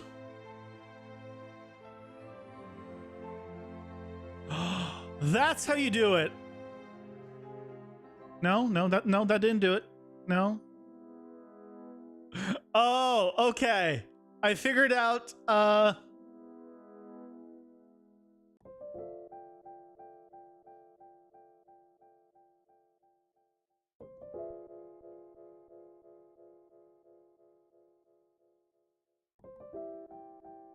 is it good? Good now?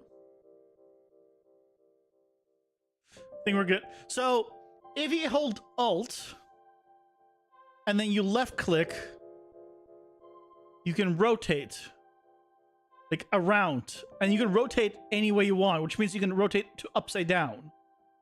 And then the moving up, Q to up, Q and E, right, are doing this. This is Q, this is E. Forward, back, right? But this is me looking down, moving my mouse down, and now moving up. It's all backwards, but this one I managed to reverse. But yeah, it's because of Alt and left click, I guess. So you can actually like flip your. I guess I held Alt because I was copying, and I moved the camera at the same time without realizing it. I guess it's the first time I've ever done that. I've never had that happen, and that threw me for a loop. That's for sure. Interesting. Okay.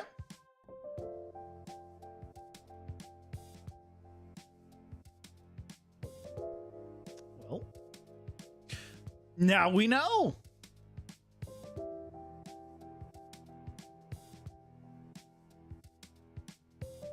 You know, that was an educational moment, and I appreciate the game. I mean, the engine teaching it to me.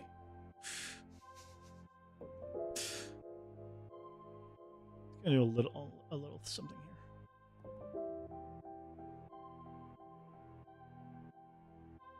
Okay, so let's try out this level.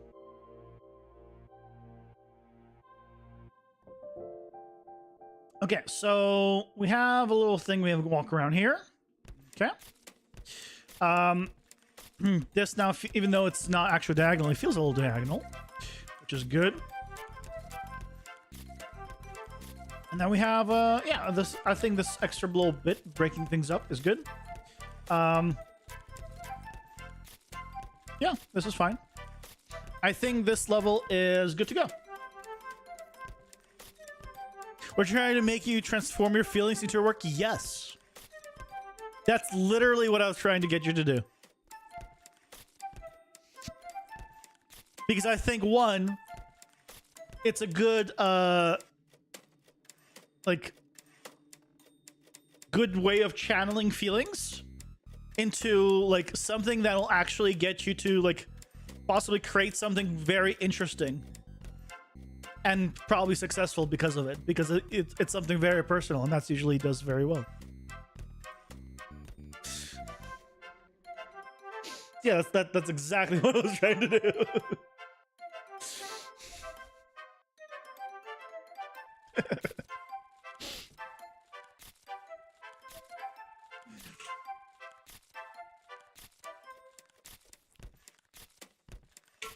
Because if someone's like always thinking about something, or is passionate about something, or just is knowledgeable of something, if you make a game surrounding that, whatever it is, whether it's good or bad in life, it'll be an interesting game because it's your own unique perspective on something. You're going to make a mean and self-deprecating joke, but I take your perspective. Good. Do it. Okay, one last floor to do. And then the largest room in the entire place will be done.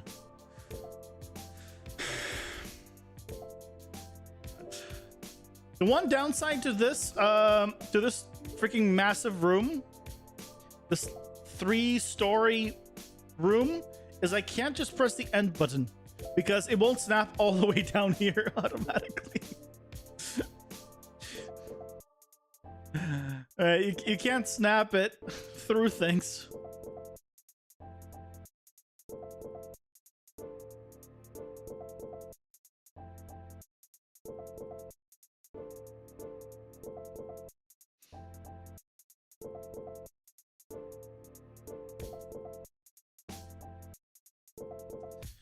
You're a big one.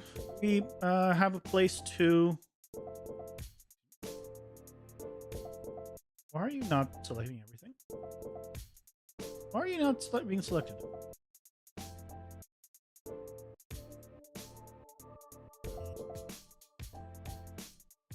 So where would I want to? Right there.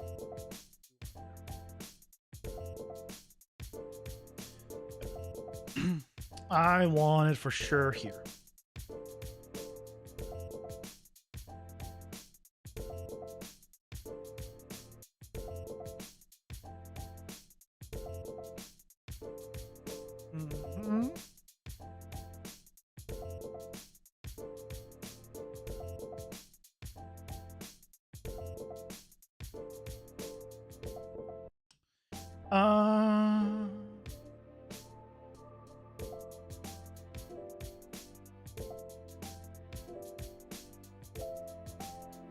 Yeah. Then we have this kind of breaking things up from the side, and this side, we still have. Okay, let's put in these guys.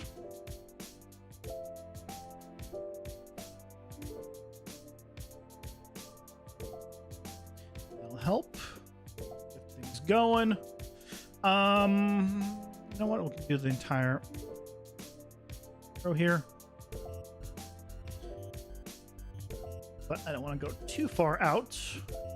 Because you always want to leave room to be knocked in, or knocked in. Because jumping back is easy.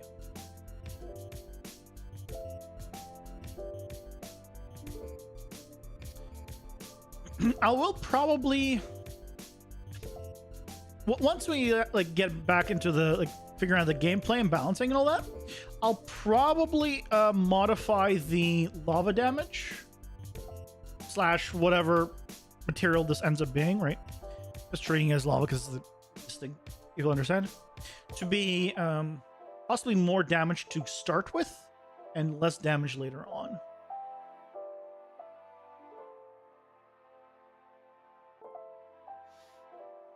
We love liminal spaces, dystopian environment, multiple universes, horror, all that kind of stuff. Nice. You have really good concepts and visions for games in this theme. Yeah. Do it. Implement all that stuff together.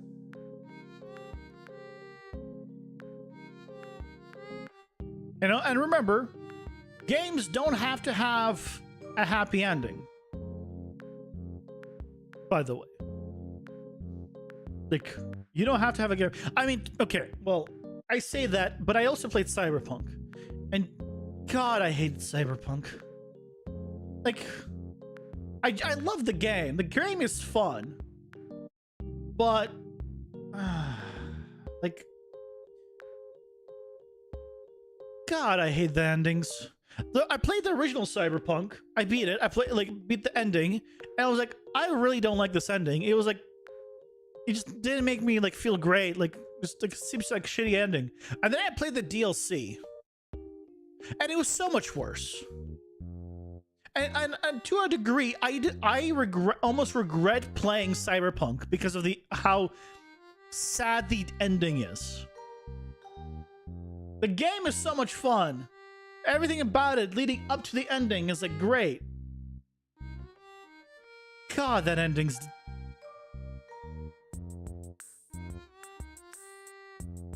I'm not gonna spoil the ending, but it's apparently in quote unquote in Cyberpunk there's no good endings. Who says who? Basically, there is no good ending in Cyberpunk, if you didn't know. Like, there's no happy ending in that regard. And it just... I wanted a happy ending. Clearly, it was too much to ask. But I did want one.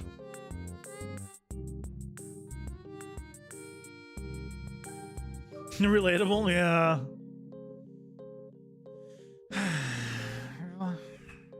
Damn it. Why couldn't I have had a happy ending?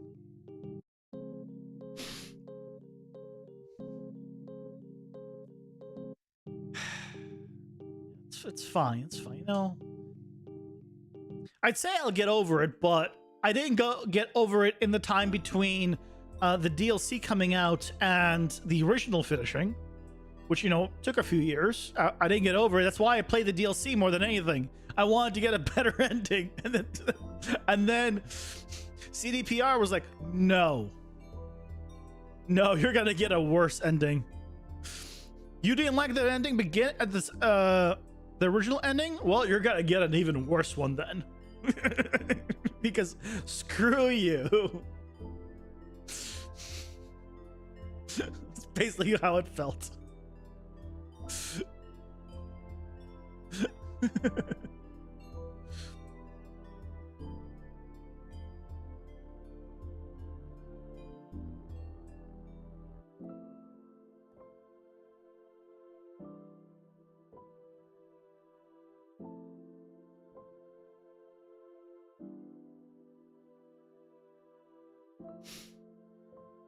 Do you remember when we talked about polished turds? Yep.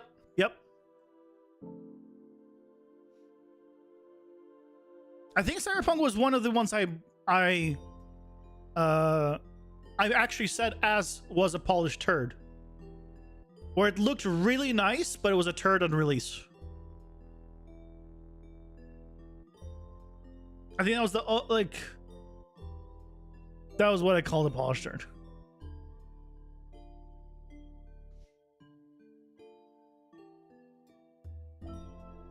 Yeah.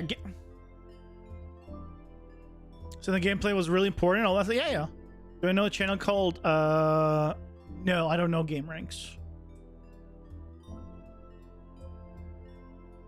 if it's like a review channel, then I definitely don't know it because I don't watch any review channels at all for anything. Like long time ago, like many years ago, I used to watch like Angry Joe just for like some fun angry rants about games. I mean, really back in the game, the only review channel, and I think the last review channel of any review channel that I watched of any kind was Total Biscuit. I think since then I have not watched a single one like it. So, which depending how long you've been on the internet, you might not even know the man.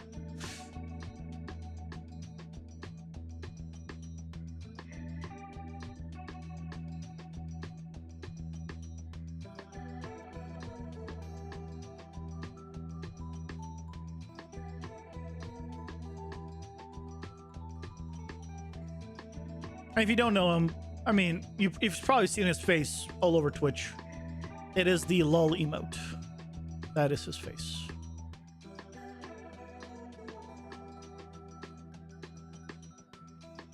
Ads are here. Pausing for ads.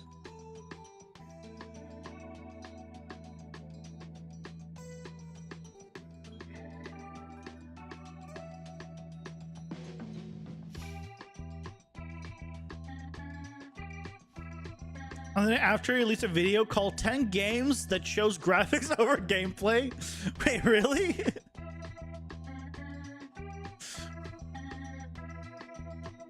You wouldn't call most of the games in that list a polished turd? Yeah, because the term is very subjective. For me, a polished turd is a pretty looking game that is a turd. But it looks pretty. So it depends on how you define that, right? Will depend on like what you would put on that list or not.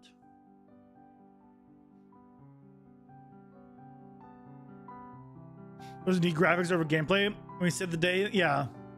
Yeah.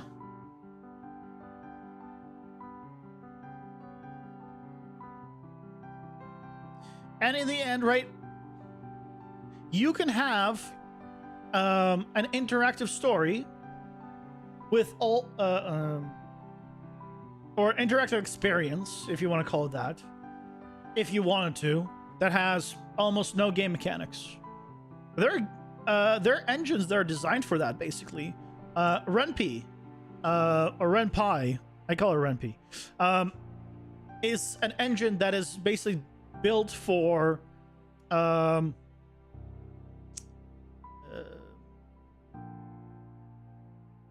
visual novels, right? Which is basically just an interactive story. You can control where you go and things of that nature, and it's quite good.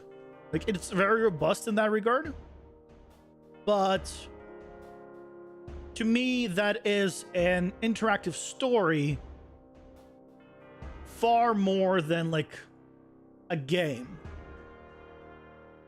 which is fine, right? That is completely fine. But to me, I have a distinction between there, personally.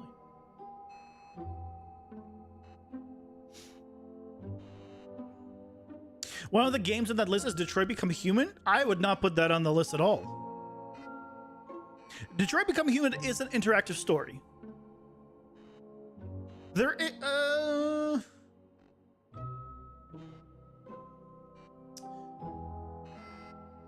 yeah, I would throw that into it is gameplay wise, it has more gameplay than like a Ren'Py type game, because you do control the characters, you can choose where to go, but it is designed as a story, and how do you want to tell that story? Like, there's no, like, you're not gonna be doing like complex. It's not a puzzle game. It's not a. I would not say that to choose graphics over gameplay, because when I say choose, let's see again, it depends how you define it, right? Because it does choose graphics over gameplay. It does not have much gameplay, right? It has very beautiful graphics. So in a sense, they're not wrong. Like, that is not an incorrect statement. It does choose graphics over your gameplay, but not in a bad way. It's just an interactive story. So I wouldn't use that as just like a term that just says, hey, the game sucks, right? That just means they have focused on the visual aspect of it, and maybe made it a more story-based game, or whatever you want to call it, right?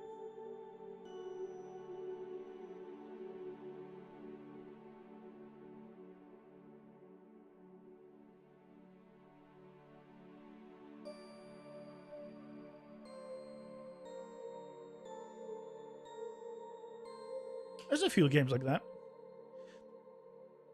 I believe there are other games by the same person. Is it the same person?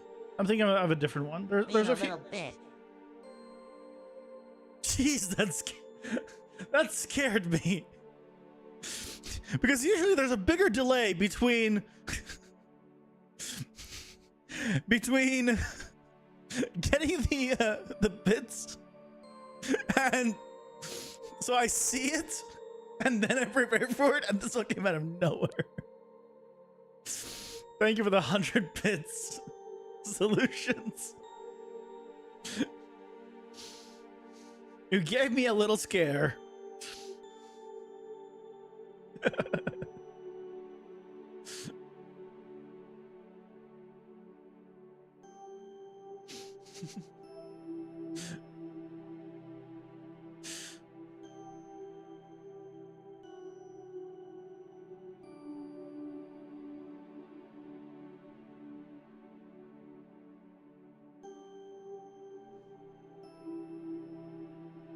You learn as a game designer, you design the game to create an experience for the player. Making a good game is making sure you do a good job in proportioning that experience. Yeah.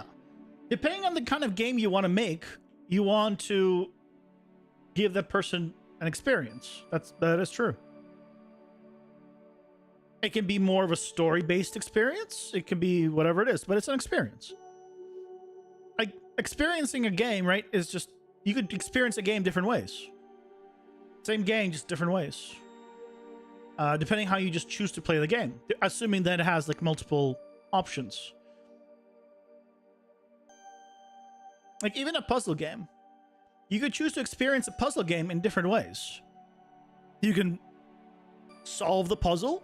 You can look up the puzzle. The result is the same. You've progressed through the level, but your experience is different. Right. So for games that are interactive story, the immersion is top priority. So having good visuals is very important. Yeah. If it's an interactive story, yeah. Immersion is the most important. If it's more of like a combat focused game, or like one where you want to like experience kind of combats, story's not as important. That doesn't mean the story's not important. It still is, depending on the kind of game you're making. But, right, games like Binding of Isaac don't have a story. Technically it does. But it's the same kind of technically it does the same way Detroit Become Human has gameplay. It's there, but it's not the focus. Right? And that's all.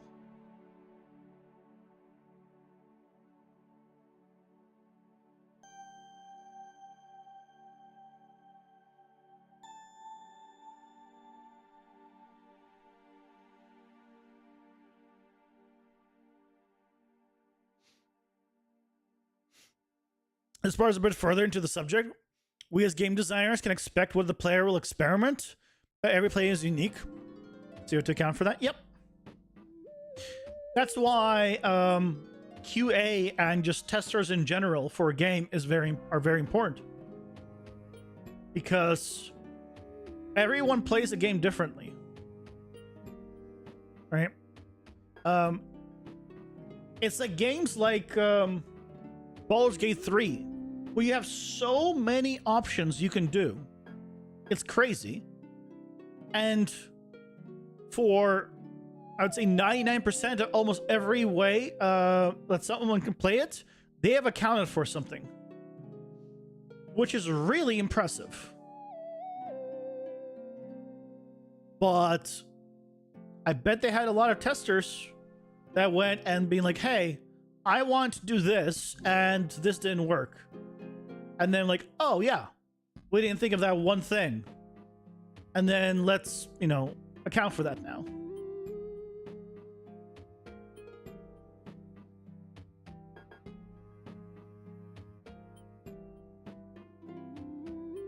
If you're interested in this technical aspect of game design, there's a framework called MDA, Mechanics Driven Aesthetics. Mechanics Driven Aesthetics? I probably have experienced it, but probably not know it by name.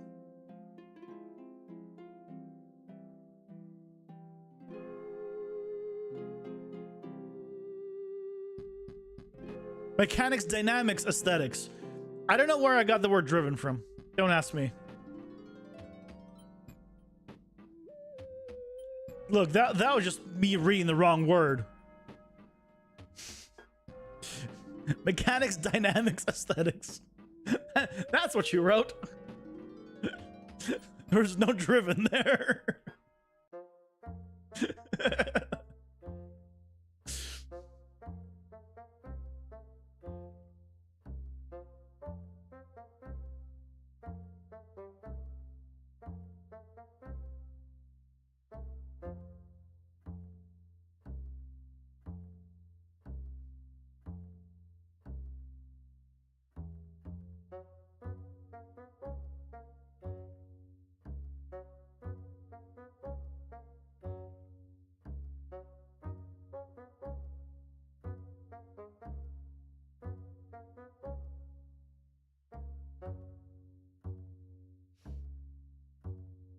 Let me search it later if I'm interested. You won't spread misinformation about game dev.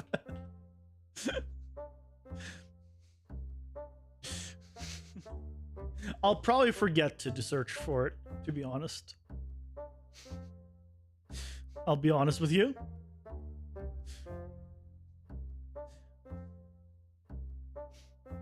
Not because I don't care, just because I'll probably forget. I'll be honest. I think I want to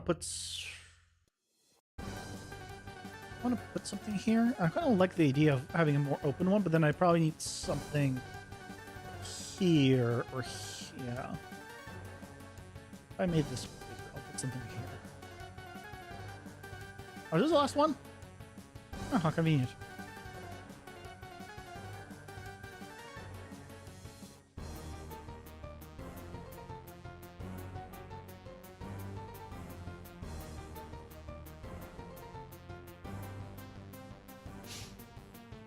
Remember your first interaction on stream when when you recommended a book for me to read about game design? You took...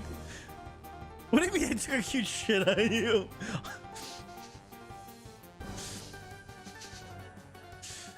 I mean, maybe I was, you know, pent up and I had diarrhea that day. I mean, it happens. But, I mean, why were you in the bathroom for me to take a shit on you to begin with?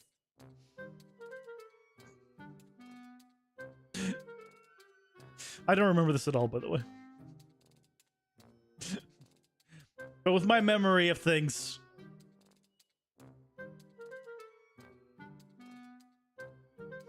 No, I don't think that was the way I phrased it. Because if you had me... I'd probably phrase it more of... I don't understand things when I read them, and so I get all my information from YouTube because I'm a visual learner. And so things like documentation just doesn't work for me.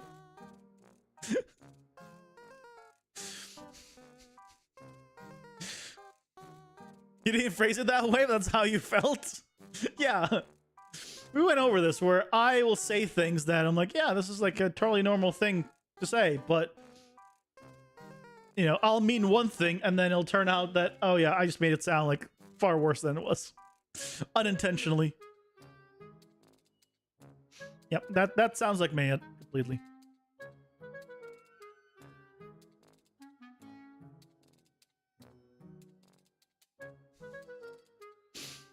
No, it's not documentation. There's so many pictures in that book. Oh, I can do picture books. Yeah, little big font, pretty pictures. Yeah.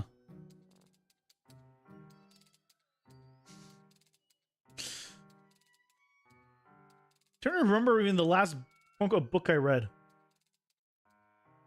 I think it's been like decades.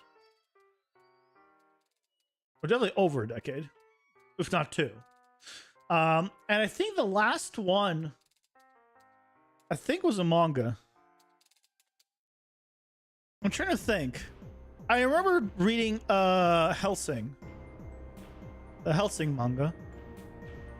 I don't know if I read anything after that that is quote unquote a book of any kind of definition.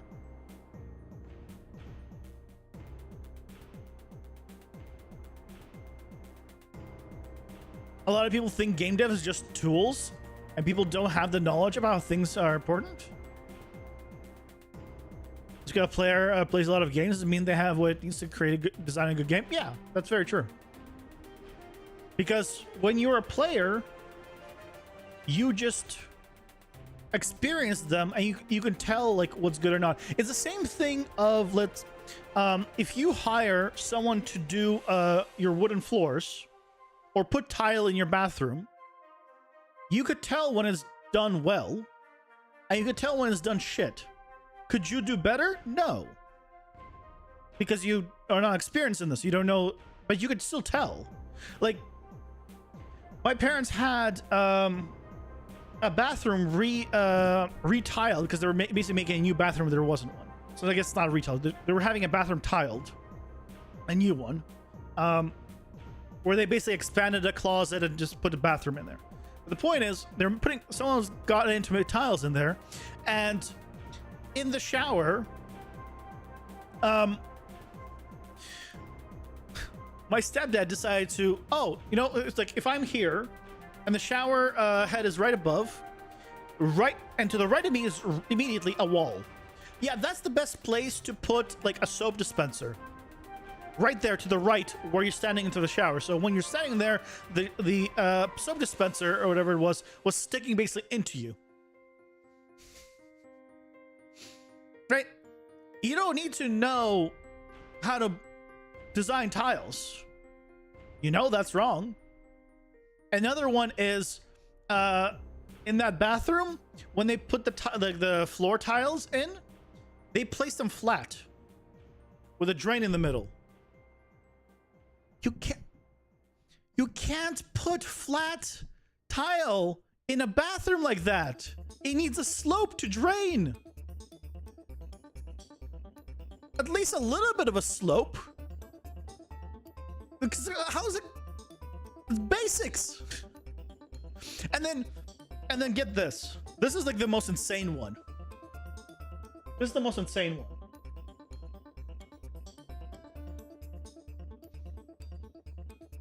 So this is the top view, right?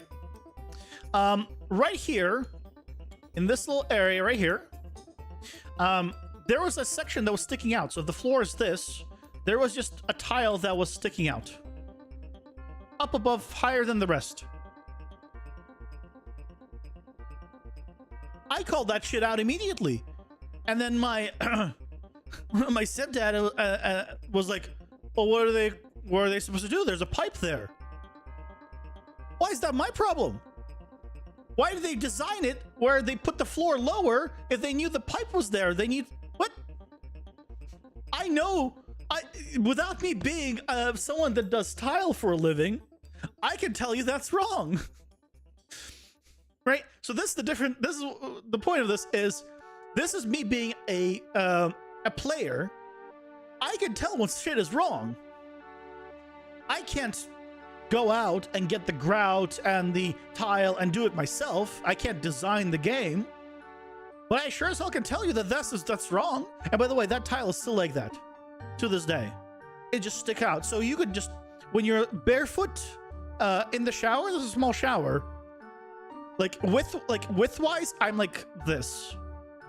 It's a very small shower. It's a very tiny thing. You will just accidentally just step on that corner, and it's not pleasant.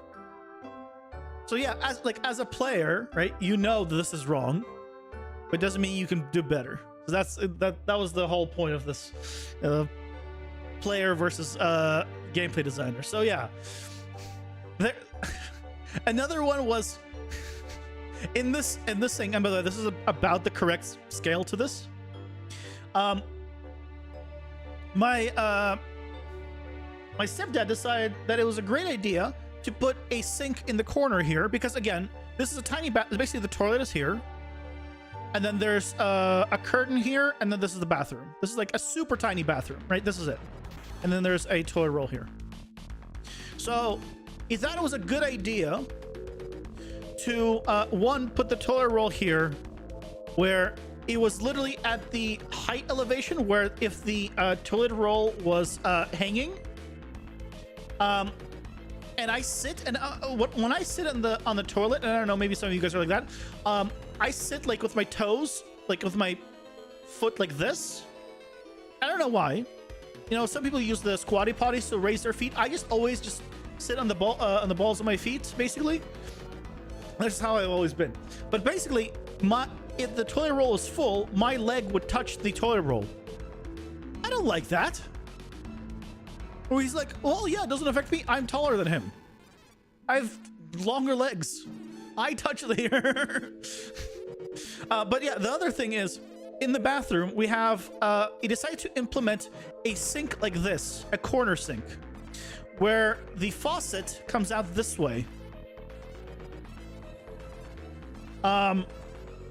It's probably more of like this size. Like a third of this width is the sink. But this means that there's almost nothing here. There's no, my hands don't fit inside. I don't know why they decided to put this in there when they could have, a better yet option would have been to do a long one that's just narrower and then have the water come here and then drain this way or the other way. Right? And then have the faucet maybe like this. And then you can have it not take up as much space this way. Right? This is the whole gameplay, or gamer versus developer, right? As a gamer, I know something is wrong here. Could I implement this and do it all better myself? No, I would need to learn how to do pipes properly and to do everything. But I could tell you something is wrong.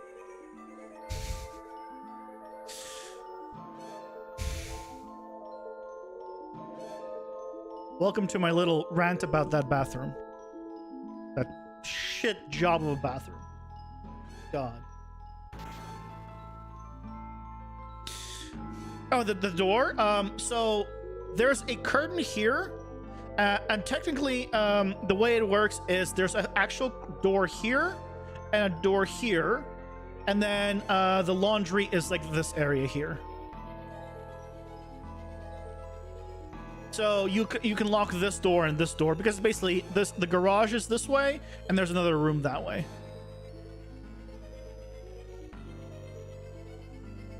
So yeah. Terrible design. Why are we ranting? So much it's Friday, but it feels good. It feels good to let it out, doesn't it? No one's getting hurt. We're not hating on anyone. Well, I'm complaining about my stepdad a little bit, but I'm allowed to do that.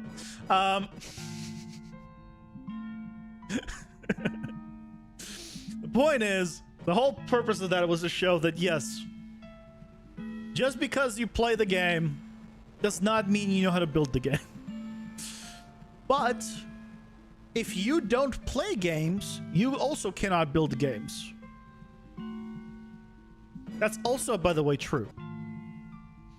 Because if you do not play games, you do not know what gamers are interested in or want. So, something else to keep in mind.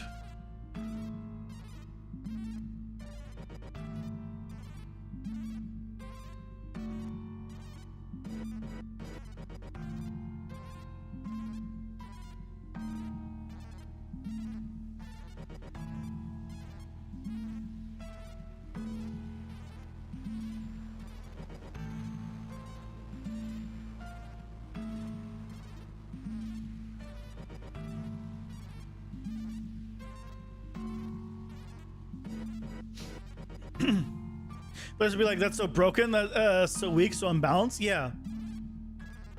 As a player, you can tell when something is unbalanced, but as a developer, you got to figure out how to balance it.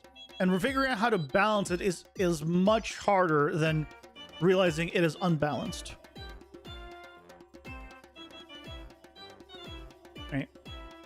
Because a lot of people can be like, yeah, you know, something is wrong. X thing is wrong in a game. But they can't tell you how to fix it because they don't know how to have things under the hood. Now, again, this is not even including things that are just designed badly as a developer. That, right? But it's the same thing like the bathroom scenario where, as a player, you know something is wrong.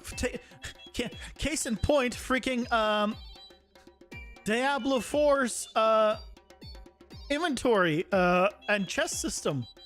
The fact that it whenever you interact, you see people, it loads their entire storage is insane. They admitted to that some time back when people were like, we want more storage. They're like, no, we can't do that because it loads everything in their entire chest for some reason. Right? As a player, you know that's crazy because other games do it just fine, like Path of Exile. So, right, you get to the point where, oh, yeah, that's a developer problem at that point, right? That's them putting that sink in the wrong location and the wrong type, or you know, building it incorrectly.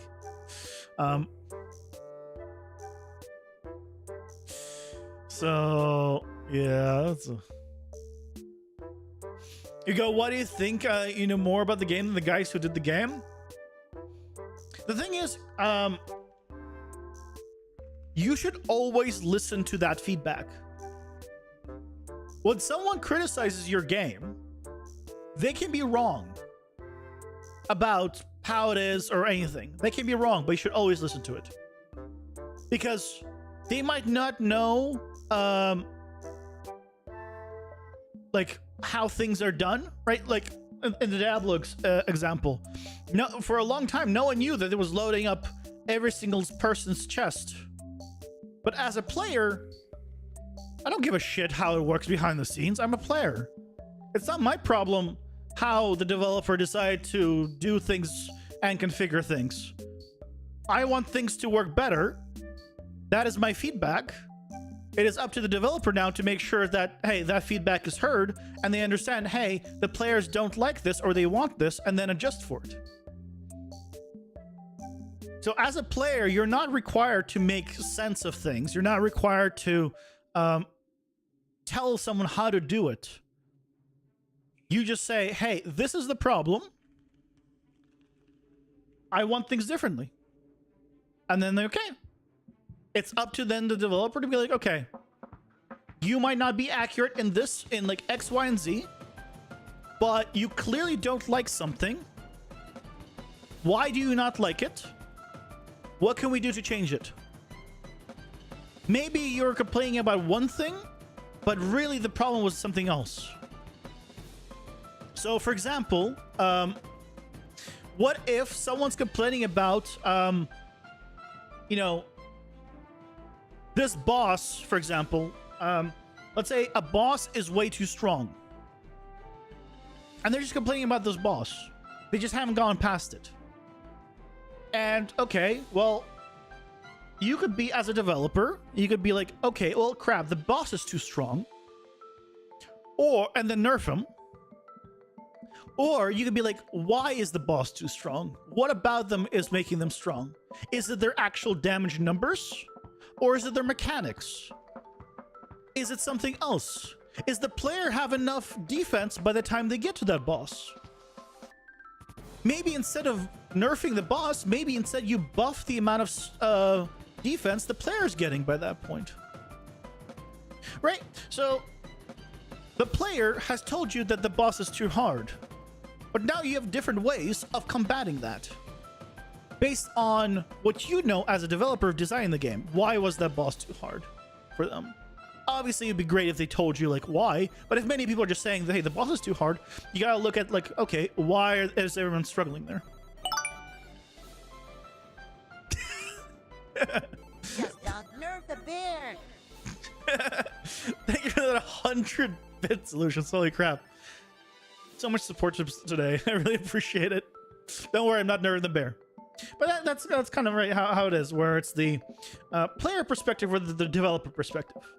And if the developer doesn't play games, they're not going to understand that player perspective, and they need to, because otherwise, how do you make adjustments based on the player? Right? Like, I'll use Diablo 4 again as an example. Just a good example of just things that are crazy. The players complained about moving around the map and having taken too long to get to every single new instance of something. So they implemented a teleport to the entrance of the dungeon instead of inside the dungeon. So you had to load into in front of the dungeon and then load to go inside of the dungeon. You had to go through 2 loading screens. That's an easy test. Like, if they understood, like, if they had the mindset of a player, like, well, I don't want to do that. Why am I loading through 2 screens just immediately? Because that seems silly. Like, I don't care how it works behind the scenes. As a player, why am I loading through 2 scenes? And immediately they would have not done that. But because they're only doing the developer side, because they're not really playing games to think how it's done in other places, then things like that happen.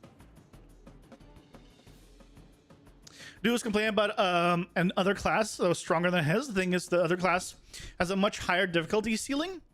He didn't accept that he was bad at his easy class. Well, that's normal. So a lot of games are like this, where you have, let's say, 10 classes, right? And one class is going to be very easy to play, and it's going to have a lower ceiling. Another class is going to be much harder to play, but it's going to have higher ceiling. But no one cares about that. They just want to, at the end of the day, when they're in a group and they're playing that easy class, they're getting lower numbers than the other person who has a more difficult class. That's it. It's as simple as that. It doesn't matter how good they are. If they see a lower number than someone else that's playing the game, having, like, let's say, the same gear, then they're going to be upset.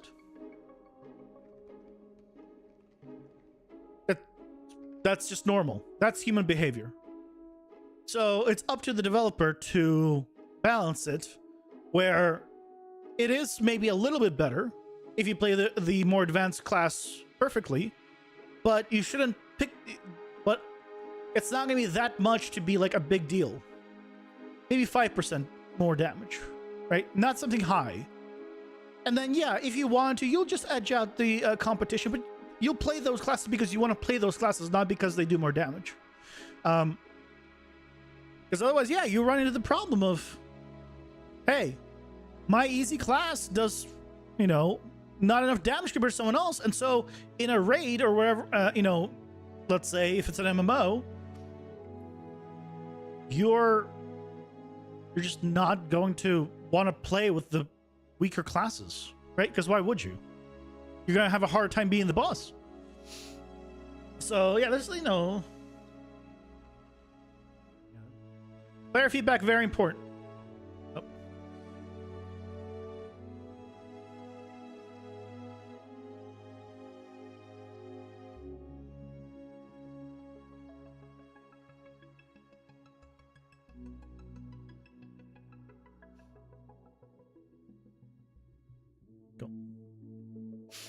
Why not call MMO with praying some class nerf? Sounds crazy to you? Because people are like that.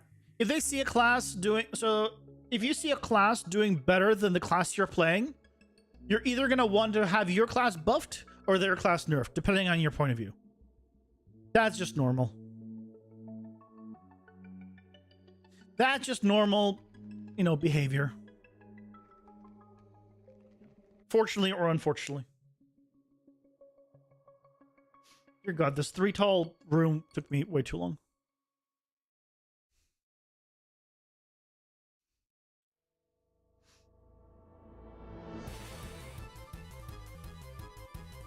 Okay, but, you know, most rooms are, let's say, we're over halfway done. We have one more large room to go. When we ran, we slowed down. Yeah, but it's, you know, it's enjoyable talking about this stuff, to be fair. And as I always say, if I didn't want to, like, chat about any of this stuff and I just wanted to focus on making the game, I wouldn't be streaming. So, never feel like, oh no, like I'm slowing him down or whatever.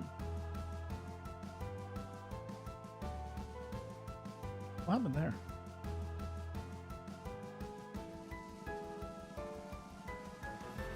It's the room I haven't done yet. This is the last large room that we got to do. Also, how did you mash trigger twice?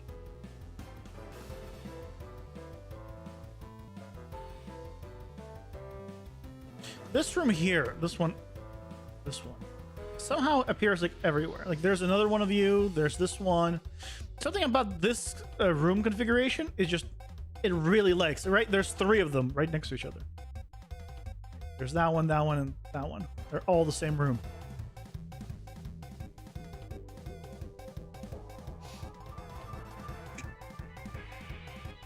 Yeah, whenever you, this is also why I, right, when I started making this game, I was like, okay, let me play some games. So we played Hades, right? And then we're like, okay, what does Hades do right now that I actually like? Well, I realized, okay, I really like the fact that in Hades, the monsters, right, do the animation, then they pause, and then you know which way they're going to attack. Now, one thing I want to implement is also maybe like an arrow or like a zone thing that shows where they're going to be attacking. That's something I still want to implement for the future. But the point is, right, like, okay, that was really nice. The other thing I really liked about from Hades is I like the more large open areas, which is why I've changed up my setup, right, to be these larger, more open areas. The rooms are now considerably larger. Obviously they're not filled with enemies yet because we need to do that. But point is, right, you got to play games and you got to figure out, okay, where and what is, you know, what are other games doing that could make your game better? What is it about them that you actually like?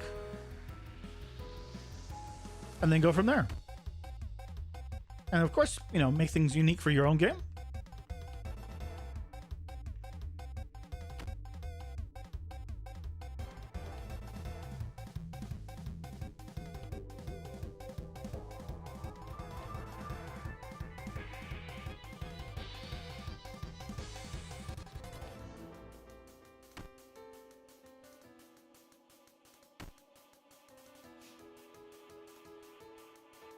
And saying your motivation is so low, the only moment of the day that you're playing games is right now during the stream.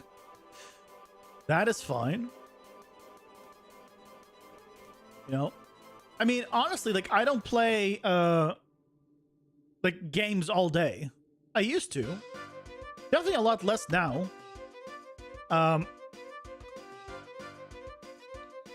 But that's fine. But the main thing is, a lot of developers I noticed say, hey, once I started making my own game, I stopped really playing many games. No, I think that's bad. I think you should continue playing games. Of course, you need time to develop your game, but you should still continue playing games. Especially games of the type that you're going to be making. You're not doing both? I mean, there you go. Problem solved. If you're going to be making a first-person shooter, play first-person shooters. And just make a mental note. You don't need to like analyze every little thing, right? Just make a mental note. Hey, what did I like and what did I not like about this experience just now? Take the player aspect out of the equation. Obviously, you can't control like if people are being toxic or whatever. Don't think about that. But if you do find, like for example, you're playing a game and you're getting a lot of toxicity, make a note of that and being like, okay, this kind of game has a lot of toxicity that's going on. How would we combat this? What are we gonna do to combat this? That's not just like maybe a filter. Try something new. Here, pausing for ads. Right.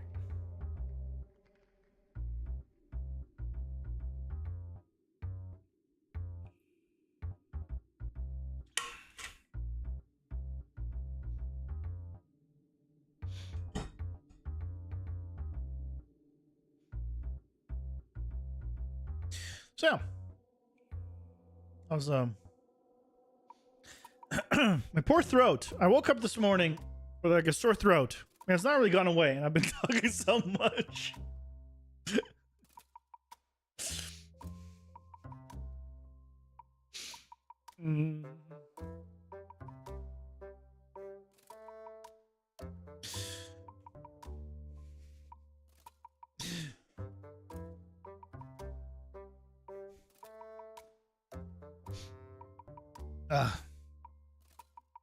Drink some more.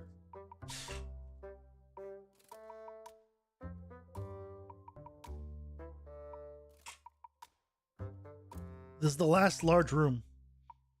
Thank goodness. Okay, let's make modifications to this room. I'm gonna remove the stairs because we had the problem of when jumping it would load different things. So I want to put this at the same height level.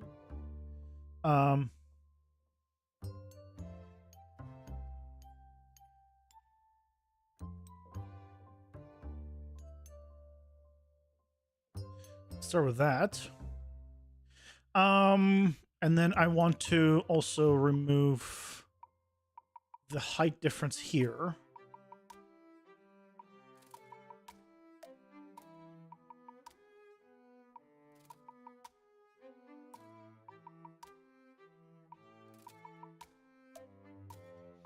And now, how do we make this room interesting? Okay. What will make this room interesting?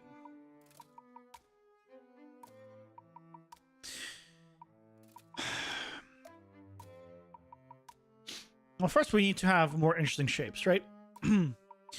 And maybe we have a little bit of a cutout here. So maybe we do this way.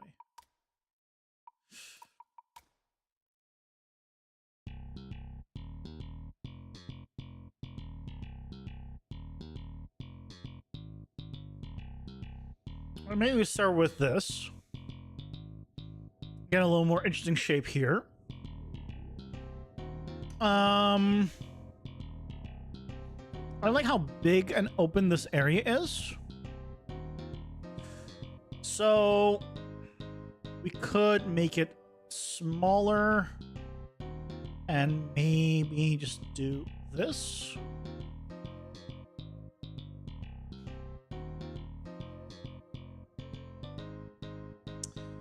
So we have a little bit of a better area here. Maybe not that much. Let's do like here.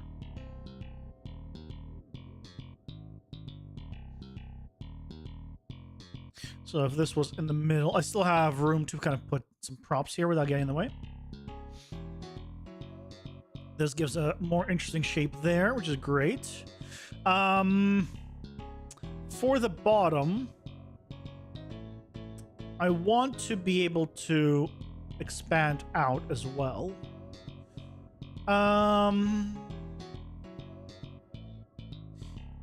Let's go with something a little different. I'm going to use something similar to this, but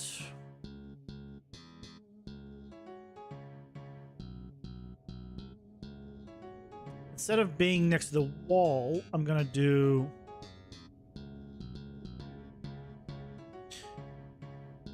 this way instead.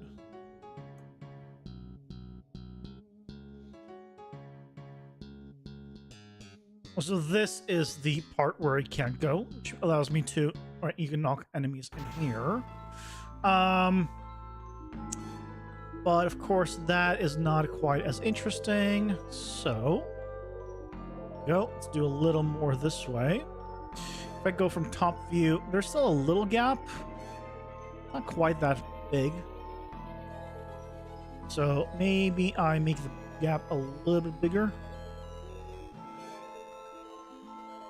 Higher chance of just falling into the lava.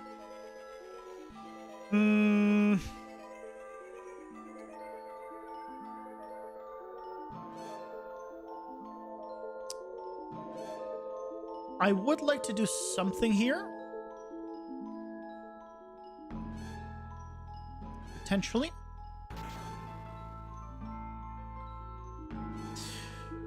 What can we do? If I added an area here.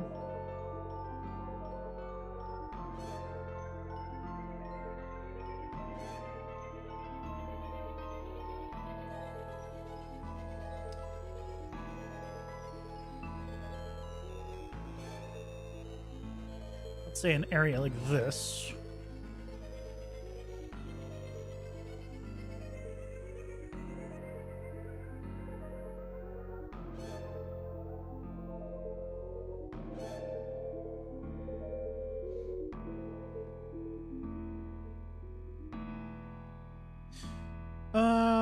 Yeah, okay.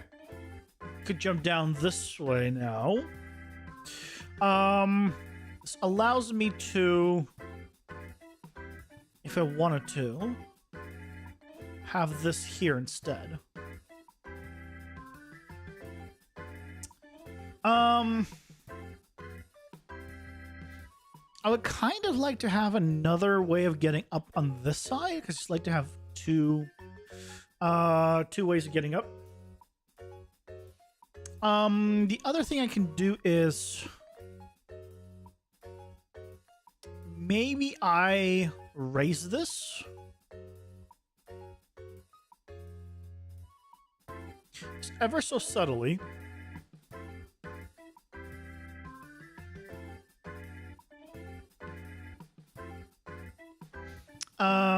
And then if I come to you, no.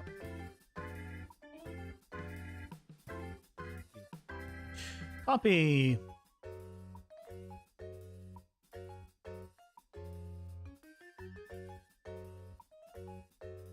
Grab the same,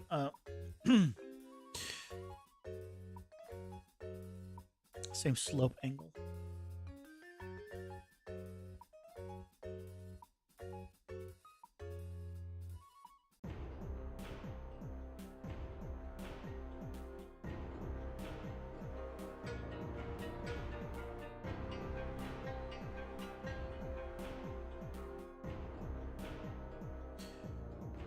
Can you, darn you, shadows. Let's do this. And then this one, I'd actually want to not be able to go underneath it, so...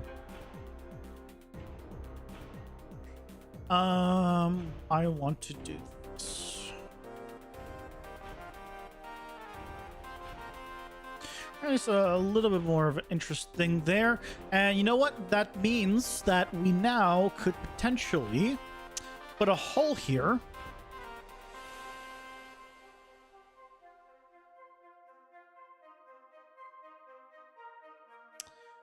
because we have this platform now. And maybe add in a way of getting up and down on this side.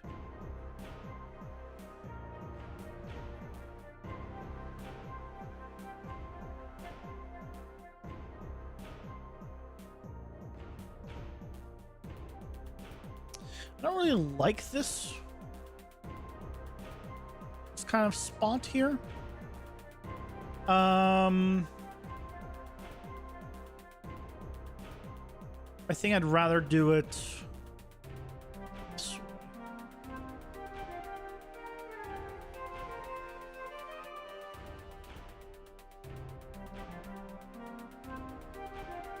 Yeah. And just get a little more interest. Do I want to go right? Do we want to extend this?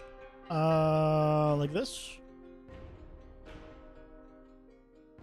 Makes it a little more symmetrical here. On this side, I don't want to go, at least if I do go out, I don't want to go as far. So maybe I do go out a little bit on one side, but just not a lot. So I could put some stuff here, maybe some enemies and stuff right on both sides, but just not. It won't be symmetrical. It's good. Other than that, this is a little bit better in maneuverability.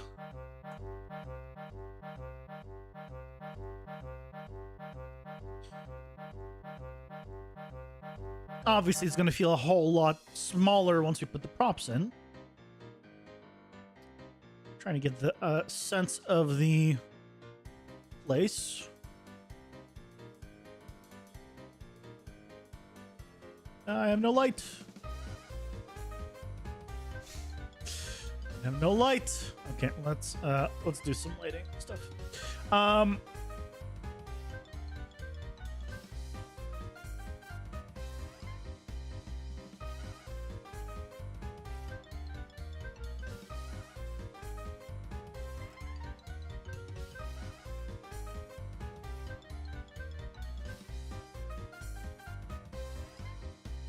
Alright, let's put some lights above.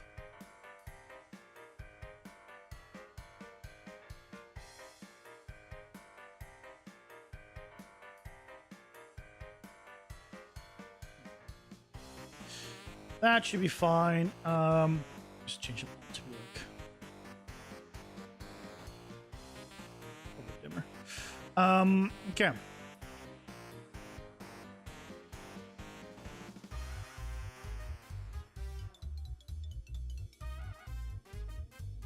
Yeah, that's gonna work fine. This is a nice, more narrow area.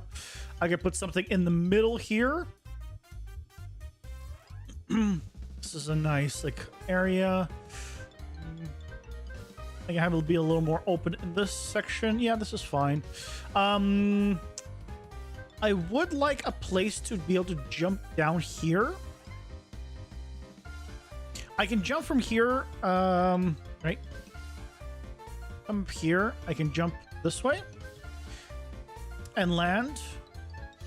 I would almost like to have maybe something.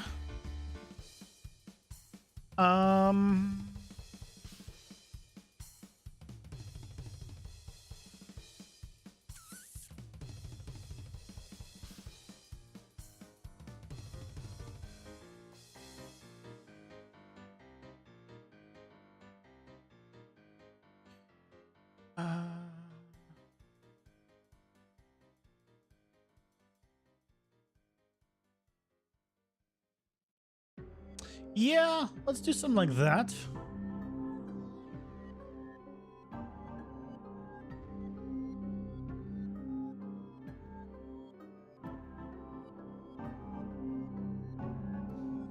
Just to give it a little more interest here.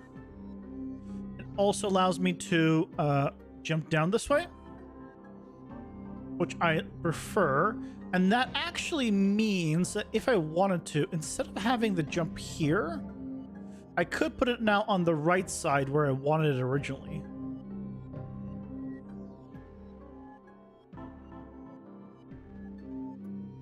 And remember, in the end, I'm going to be changing this. Right now, you have a set start and end location. I'll modify this to so you can just specify whatever actor you want as your end location. Just for now, that's how it is.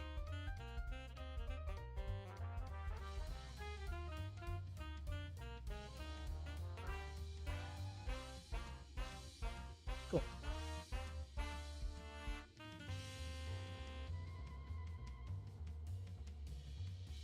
Okay. Yeah, we're going to adjust all the walls accordingly. So let's do that next.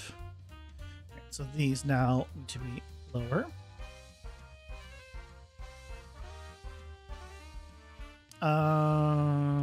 These need to be swapped over to the lava ones.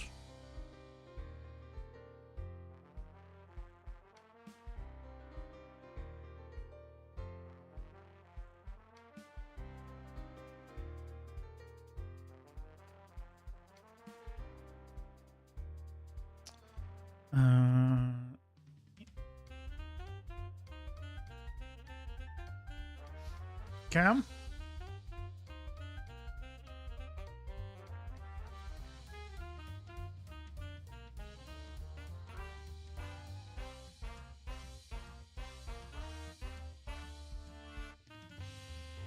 Are these the same height? Yeah, they're just one too low. Yep. These need to be adjusted for the new height.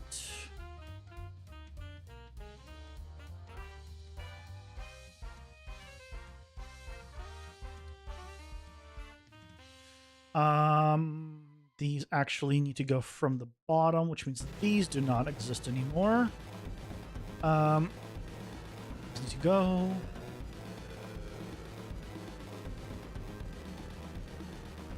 I'll just adjust the placement of you.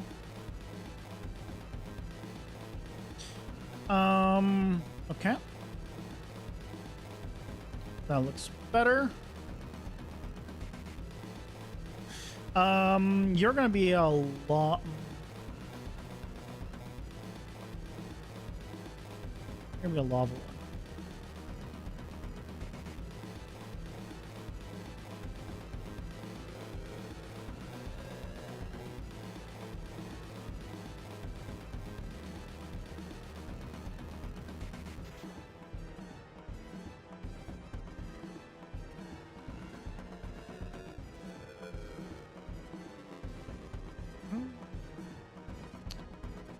Okay, you need to extend all the way to the top. I don't really like the fact that this one's like all the way to the top. Because basically this is one of those, right? You can't, like when I do game mode, right? This doesn't exist. Okay, it's doing it from this perspective. So yeah. So if you see there, right, it just basically is going to be a gap in the wall. And when the room activates,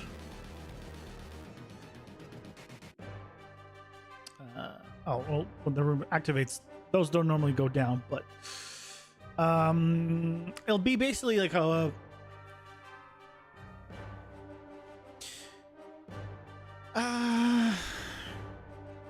maybe I just extend this all the way through.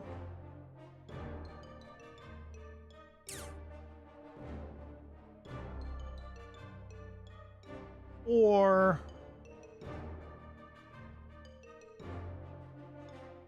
I just put a little thing here, just a little extra thing, and then I can move this back down.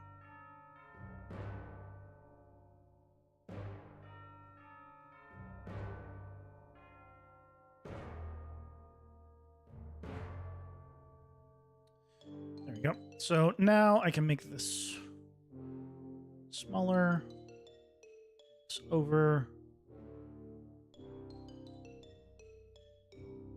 Okay, that makes more sense.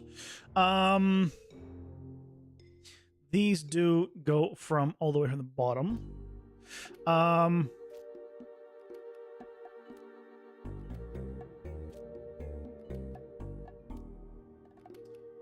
These as well.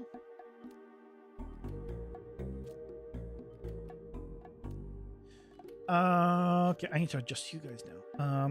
3. You're from top. Scoot you over. 2. Scoot you over. 2. You need to be wider.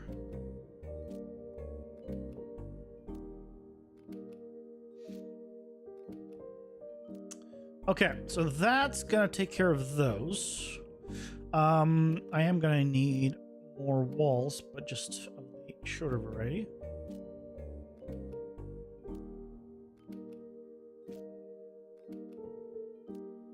Are these these need to be a little bit higher up.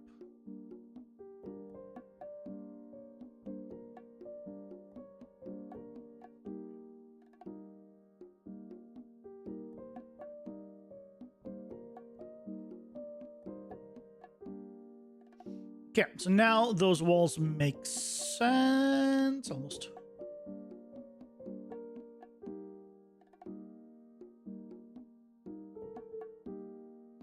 You also need to be a little bit wider there. Okay. Now things line up. That now forms a little bit better. Yep. Okay, I think we got it. Oh, I need this wall. Also, I did copy these. So let me just double check. 270, all 270, 180. Yep. These are gonna be 90.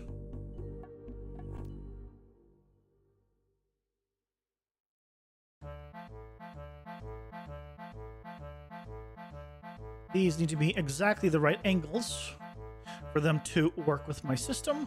That's why I'm checking.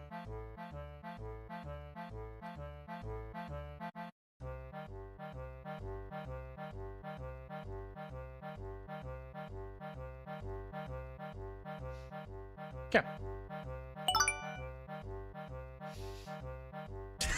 Solutions.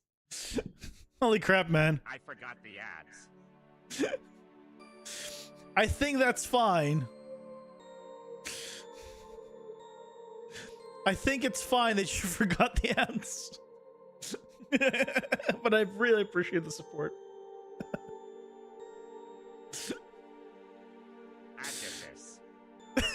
Odysseus. Oh, good old Odysseus.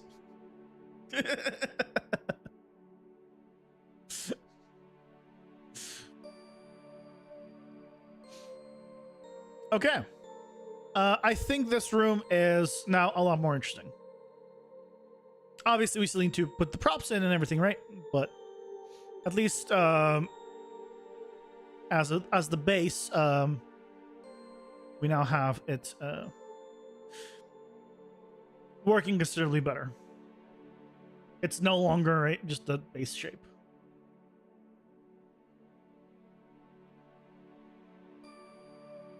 Sweet. And it's gonna help out, especially right here. Yeah, it's gonna have a little indent here. Very nice.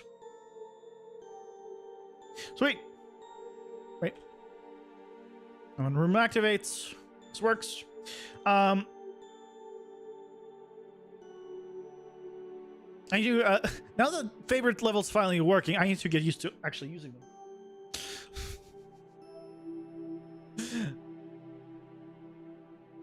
But,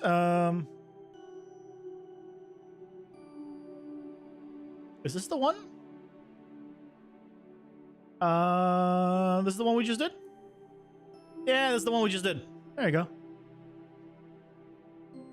Sweet. There it is. In full display. The back two walls are loaded. The walls here are down.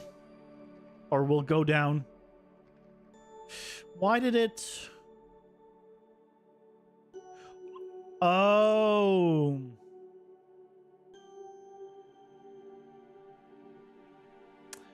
Okay, this is...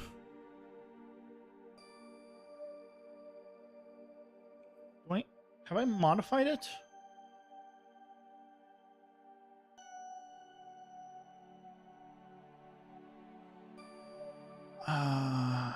Okay.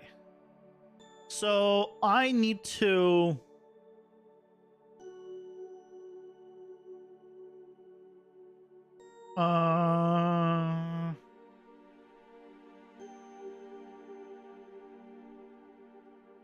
So I have it right now when I exit. The box. Then I deactivate the room. No, what I need to do is when I leave the overlapping box, not the regular box.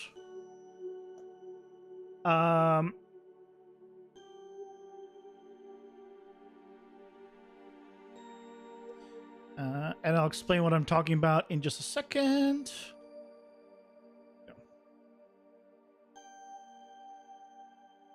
Of course you do that. So this room manager has two boxes, two collisions. Which, right with it selected, you could see there's this one, and then there's this one. So the way it works is when you go inside of this room, and you're in here for a second, it will close the doors. But when you, but now when you exit this one, that's when it deactivates the room. Now, I'll probably need to modify this in some way where there's a chance of you going in here and then standing right here in between the two. And if you do that, then it will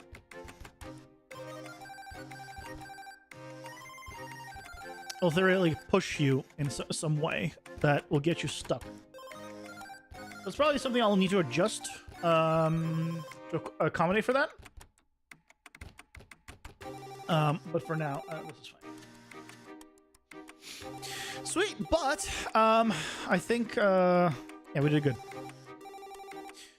This one took quite some time to get going. Jeez.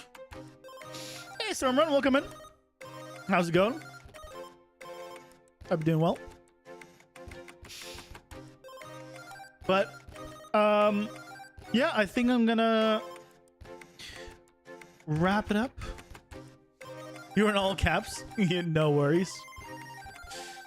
But I'm gonna wrap it up here. As always, tomorrow is Saturday. So probably no stream. But if for some miracle I finish recording and editing and uploading everything I need to do early, then I might stream Elden Ring tomorrow for the first time. And we could start tomorrow. Otherwise, Sunday at noon Pacific is when I'm planning to start my first Elden Ring. First Elden Ring playthrough and see how that goes. So, yeah. We'll see. But thank you guys so much for joining me today. It was fun. I enjoyed going on rants. If you call them that. Yeah. And back either tomorrow or on Sunday with some Elden Ring. Thanks for cheering me up. You're welcome. I'm glad. I'm glad it worked. Okay, guys. Take care. See you next time. Bye-bye.